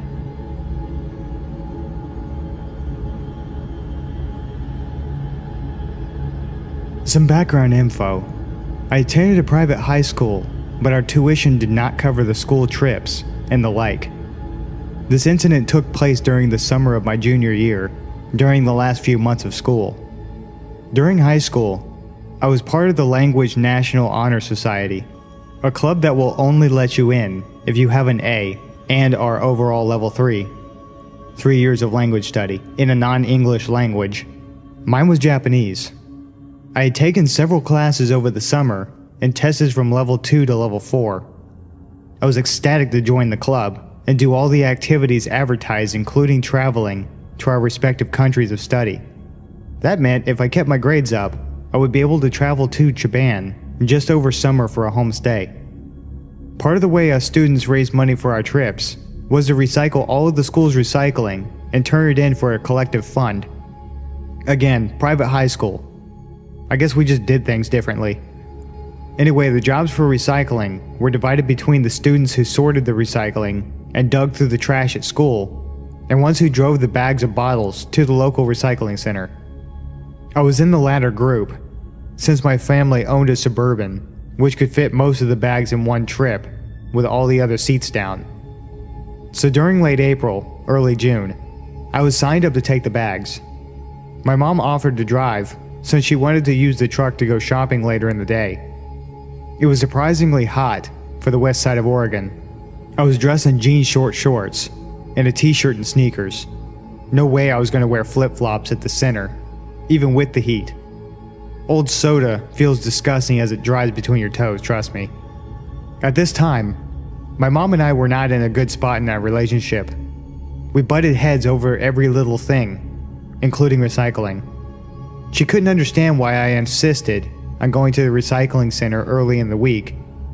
It was wasting time because she needed to buy something for one of my siblings' school projects. If you want, you can just drop me off. I'll grab a soda or something and text you when I'm done or walk home, I said, annoyed. She sighed. I'll wait around for a bit. When we reached the center, which was connected to a QFC, she parked one row from the entrance and I hopped out, dragging 3 huge bags with me. I returned to the car to grab the second batch when I felt it. That tingle go up your spine when someone is watching you. I frowned and then looked around. There was no one around really, except for an elderly-looking old man sitting in his car in the row behind us. He was looking right at me. I did a quick check to make sure there was no soda streak on my bare legs. Shit, there's a hole in my shorts. Jerk. To go ahead and laugh at a dumb teenager with bright pink panties. He wasn't laughing, but I was more embarrassed by the staring than creeped out. With a huff and a grumble, I dragged the remaining bags to the recycling center.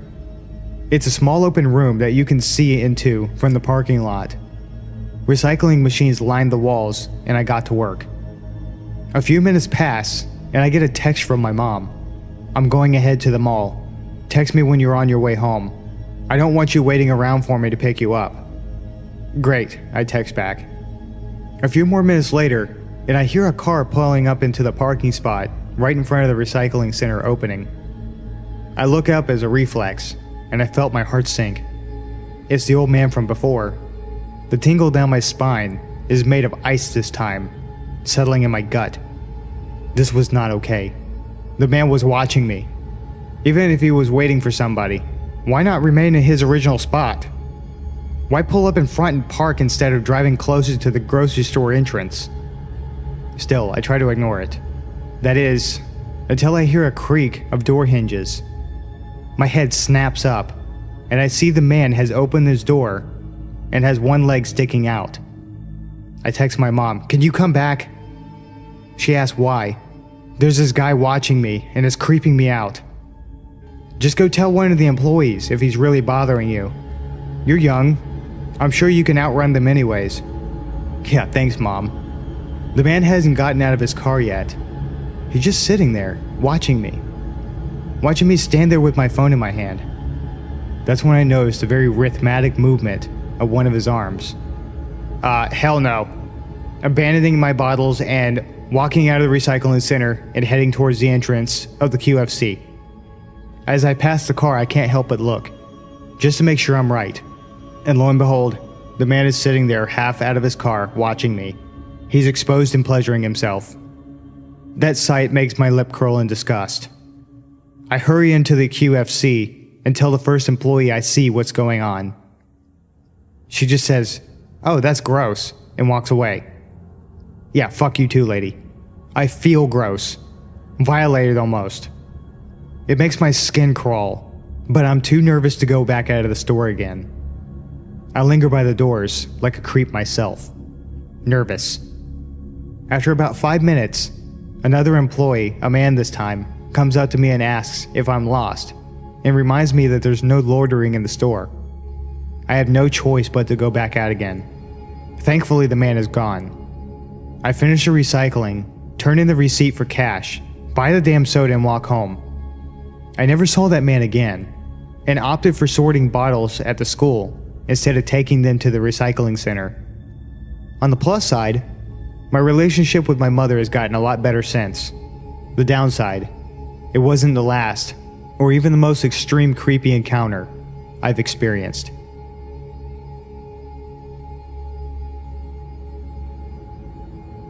When I was a sophomore in college, I lived in a small but beautiful historic studio apartment in a small East Coast city that had somewhat of a good reputation for crime or danger. However, the neighbourhood I lived in was usually considered one of the good neighbourhoods. It was close to the city's university and was mostly students living there, especially on the street my building was on. My building was a huge 4-story townhouse, if you can really call it that. It was really a mansion as a whole, built in 1895. The architecture was really awesome. Built-in bookshelves and huge mahogany pocket doors that slid into the walls. Anyway, the building wasn't exactly in mint condition, and my landlord was pretty lazy. He would always come by and check up on things, and make promises to get stuff fixed, but never really got around to doing much of anything. The apartment I was renting was on the first floor. My front door was immediately on the left as you walk into the building's door from the street.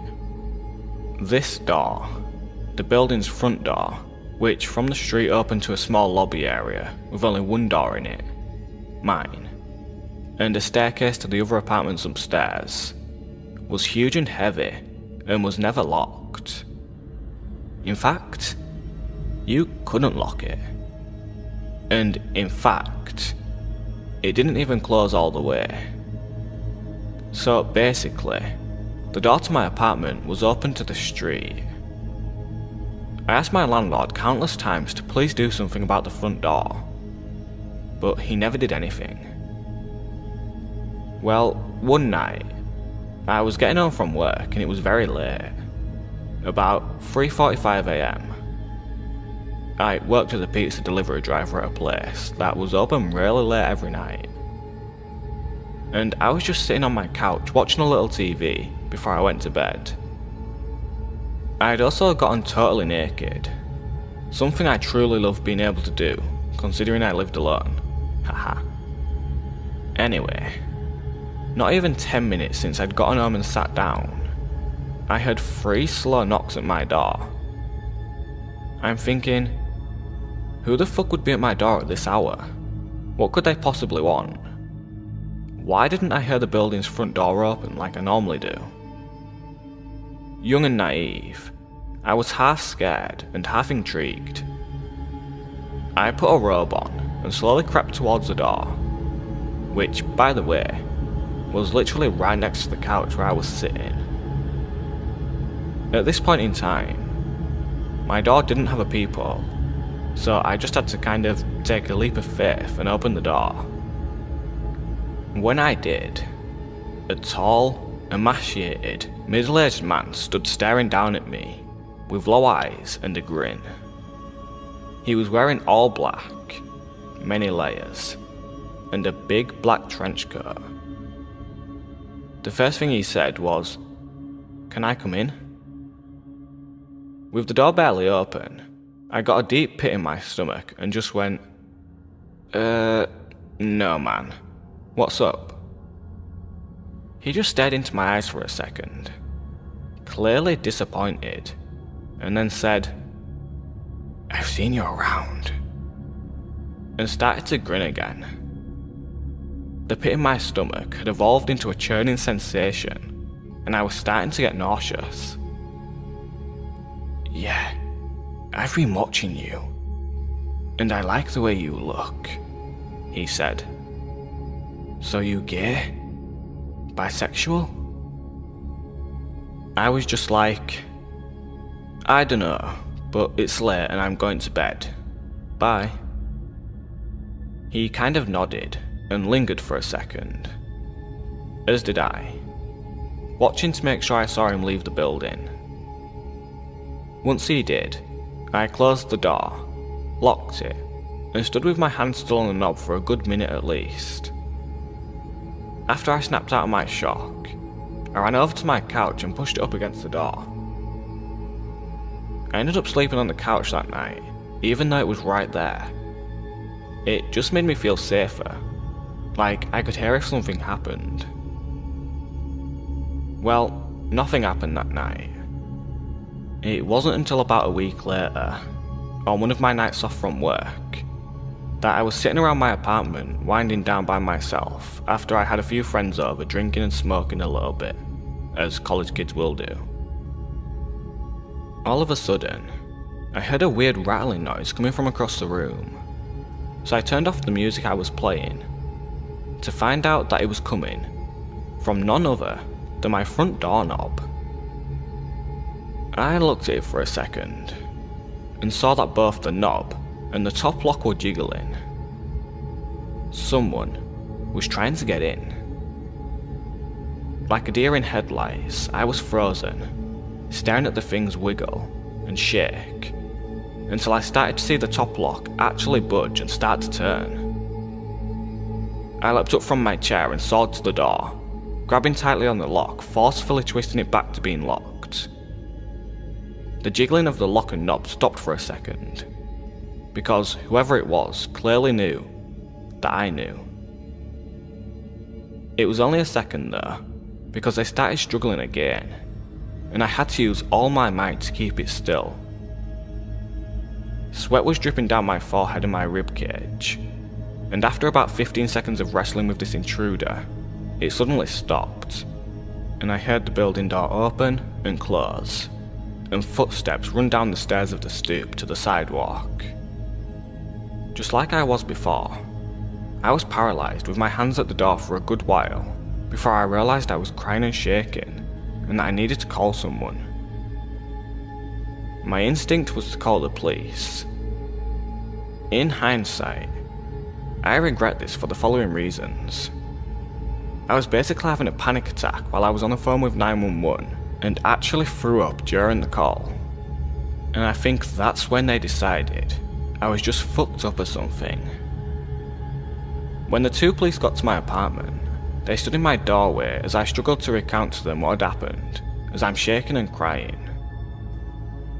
I noticed at one point that they're both smirking and laughing, and I say, "What's funny right now?" One of them goes, "It reeks of marijuana." I was just like, okay. And basically argued with them after that. Long story short, they ended up confiscating a bunch of shit from my apartment and basically turning the whole situation into a little mini drug bust. Although they say they weren't going to charge me with anything. Just take my shit. Nothing about this attempted break-in besides keep your door locked. I was devastated and felt so helpless. I hate to make this story so long, so I'll try to keep the last part short.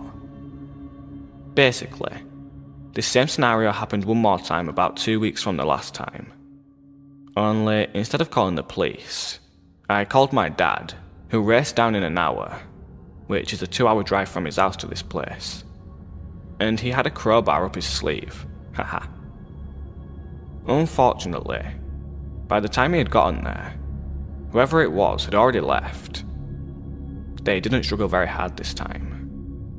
My dad ended up cussing out my landlord and demanding he get the door fixed and install a new lock and a peephole on my door.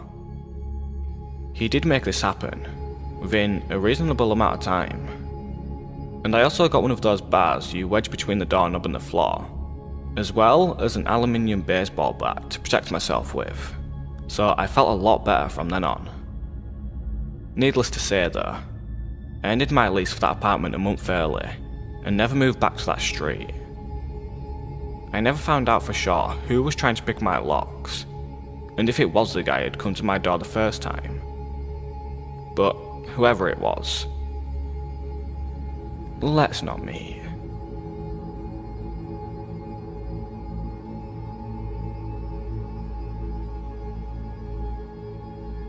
When I was a sophomore in college, I lived in a small but beautiful historic studio apartment in a small East Coast city that had somewhat of a reputation for crime and danger.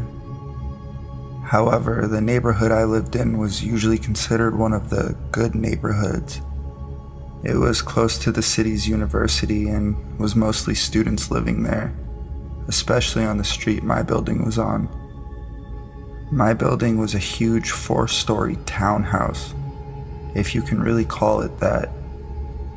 It was really a mansion as a whole, built in 1895.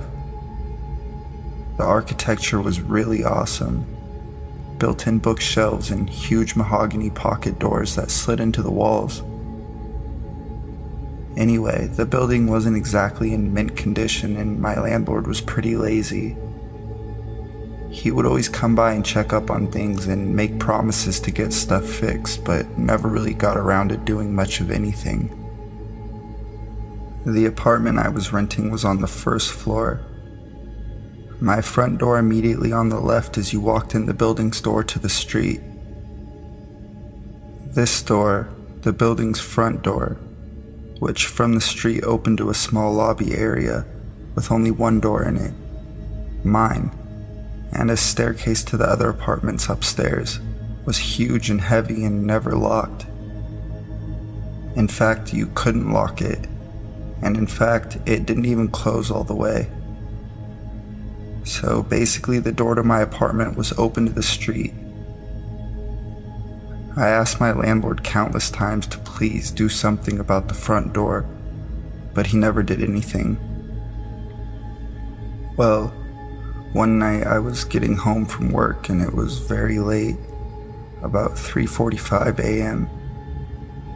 I worked as a pizza delivery driver at a place that was open really late every night.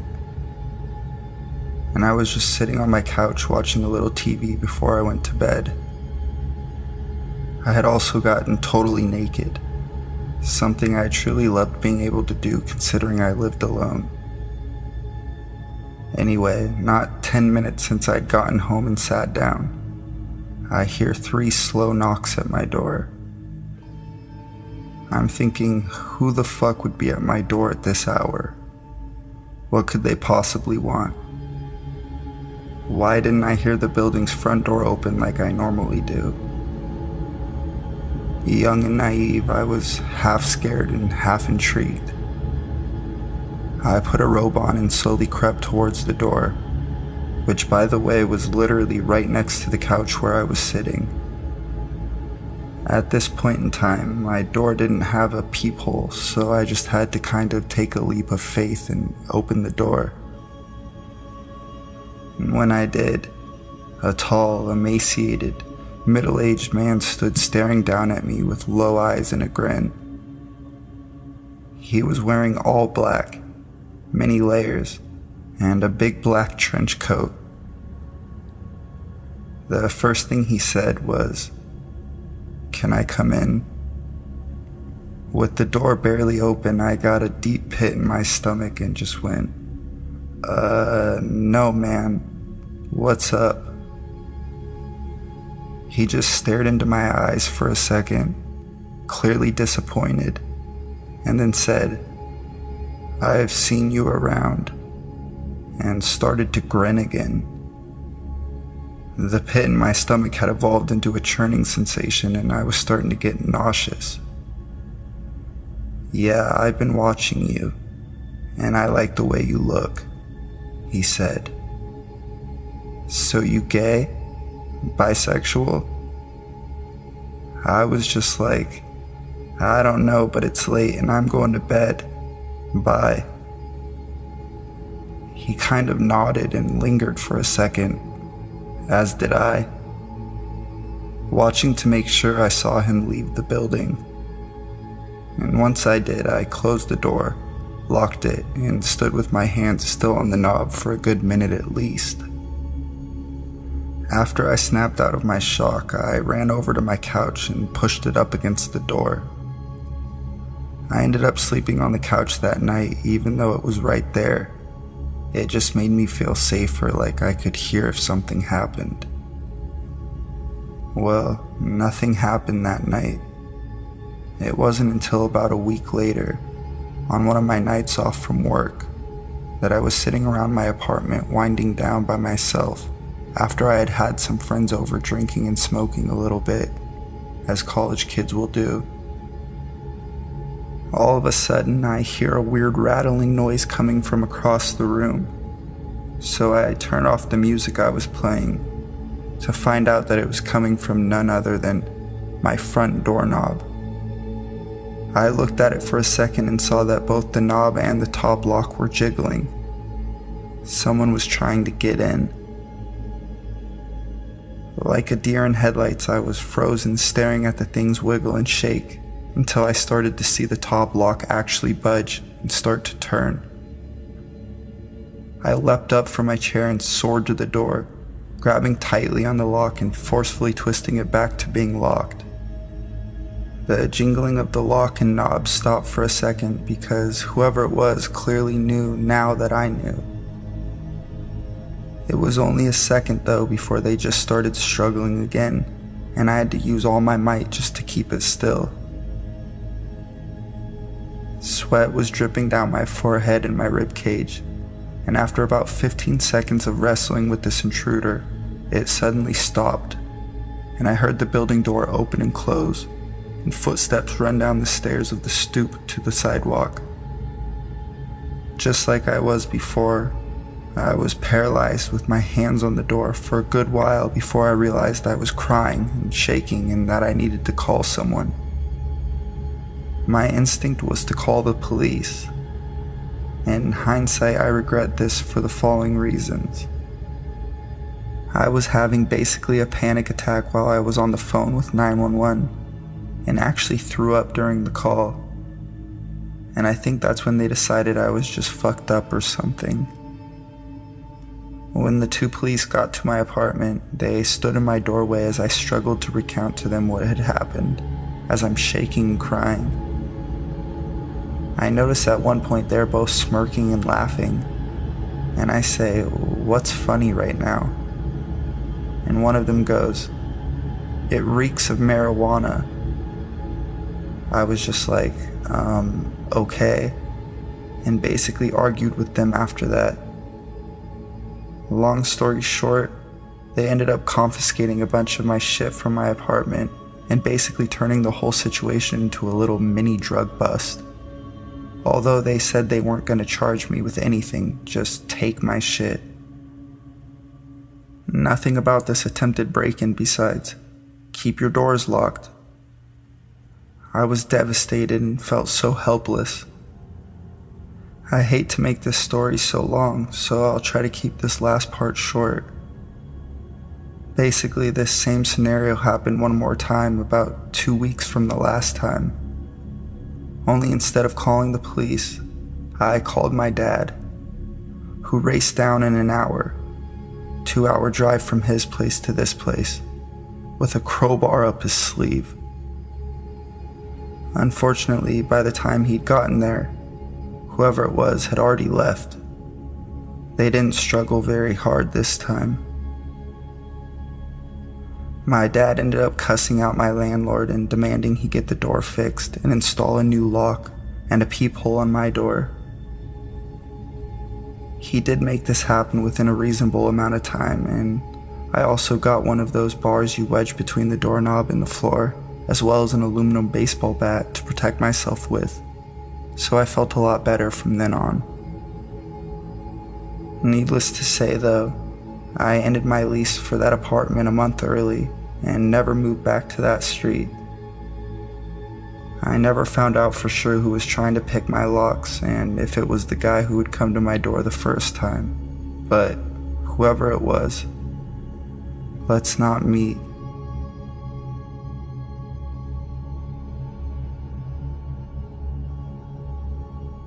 This took place several years ago, when I was 18, freshly enrolled in college. I grew up in an extremely strict household, Asian female by the way. My parents set my curfew at 8 p.m. I wasn't allowed to drive at night or go to parties, etc., all because my family was convinced that all of these situations led to rape. Anyway, you could see how I once moved out of the house, I was relished in my opportunity to exercise my new freedom and independence. One night around 11 p.m. I got super hungry and had a real craving for Arby's roast beef sandwich. My roommate was tired and didn't want to go with me, so I hopped in my car and decided to go make a quick trip by myself. To get to Arby's, I had to take a stretch of the road that was really secluded and not well lit, of course at the time of night. There were barely any cars on the road. At the stoplight just a few blocks away from the Arby's, I was the third car waiting at the red light. Car A was very front, Car B was behind it, and I was behind Car B. There was a last car, Car C, that's behind me. All of a sudden, I guess he must have thought that the light turned, but is still red. The car in front of me stepped on the gas and lurched forward, tapping into the back of the car in front of him. The two drivers immediately got out and started looking at the damage. Neither of them were hurt, and there was little to no damage that I could see made to either car. I had no idea what to do in this situation. Again, I was a dumb 18-year-old, just got injected into the adult world, and I had never witnessed an accident of any kind before. Was I supposed to stick around as a witness or something? I wasn't sure, but I felt uneasy about the idea of getting out of my car in the middle of the night on a really isolated road to talk to two guys, especially when I didn't think they needed my intervention at all. Again, it was a super minor fender bender, and they were talking really civilly, though they didn't move their cars. So the light turned green. I decided to move over into the other lane and proceed on my way. Again, this may have been the wrong thing to do, but I didn't know any better. The car that had been behind me didn't like the fact that I was trying to leave. To this day, I have no idea what they were thinking. At the time, they must have thought I caused the accident or something. Anyway, as I shifted over into the other lane to leave, they started blasting their horns at me. I got super scared and proceeded down the road, past the green light. And car C, the one behind me, took off after me. What ensued was still the most terrifying experience I've ever had. The car, which I could dimly see had 2 male figures in front seat, followed me closely for quite a while, occasionally blasting their horns aggressively. They would speed up until they were just about to hit the back of my car when I was starting to get really freaked out, so started making random turns to lose them, or to see if they were really following me. They definitely were. I made 3 left turns and they were still on my tail. Eventually the car pulled over into the lane beside me and kept speeding and nudging into my lane, as if to cut me off or run me off the road. I was actually crying now and called my then boyfriend, telling him what was happening. I initially wanted to drive to his house, but then I realized I didn't want these psychos knowing where he lived. I tried to avoid making eye contact with the 2 men in the car beside me, and tried not to let them imitate me off the road. They kept blaring the horn, and then eventually the driver rolled down the window. I was too scared to talk to him, but I could hear what he screamed clearly through my window, which had a slight gap in the top that never sealed up.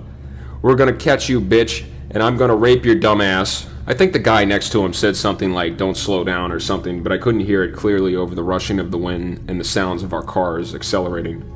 My boyfriend heard them shouting over the phone and directed me to the nearest police station, which was about 8 minutes away from where I was. It was actually hard for him to find the police station to give me any directions to it because he had no idea where I was. 2 guys kept shouting things at me, but I didn't know what was said. I was too busy blubbering to my boyfriend. Maybe it was really hard to remember what went on in those moments. Physically, I was speeding so fast to try to get away from those guys. At this point, I was just hoping a cop would stop me. There were no cars on any of the roads we went down, and it just made everything worse. And then my phone battery decided it was time to die. I seriously thought it was one of those horror stories my parents had always told me about. Eventually, I finally saw the police station my boyfriend had given me directions to. Almost drove past it. Turned into the parking lot. The car followed me and the passenger door actually opened before the car even stopped. But I think they noticed where we were and drove out of there fast. I sat in my car too terrified to get out because I thought moving would provoke them into coming back. Literally 60 seconds later, my boyfriend pulled into the parking lot next to my car and climbed out with a baseball bat. He held me for a little while, and then a cop, who was pulling into the lot or something coming out of the building, approached us and asked if everything was okay. Turns out that the car had tailed me fit the description of a car that had apparently scared a girl so badly, same type of thing, late night, empty road, lone driver, super aggressive driving, and screaming, that she had crashed her car into a tree divider trying to get away from those guys. Neither she or I got the license plate, though, and to this day, I don't know if they ever caught those guys.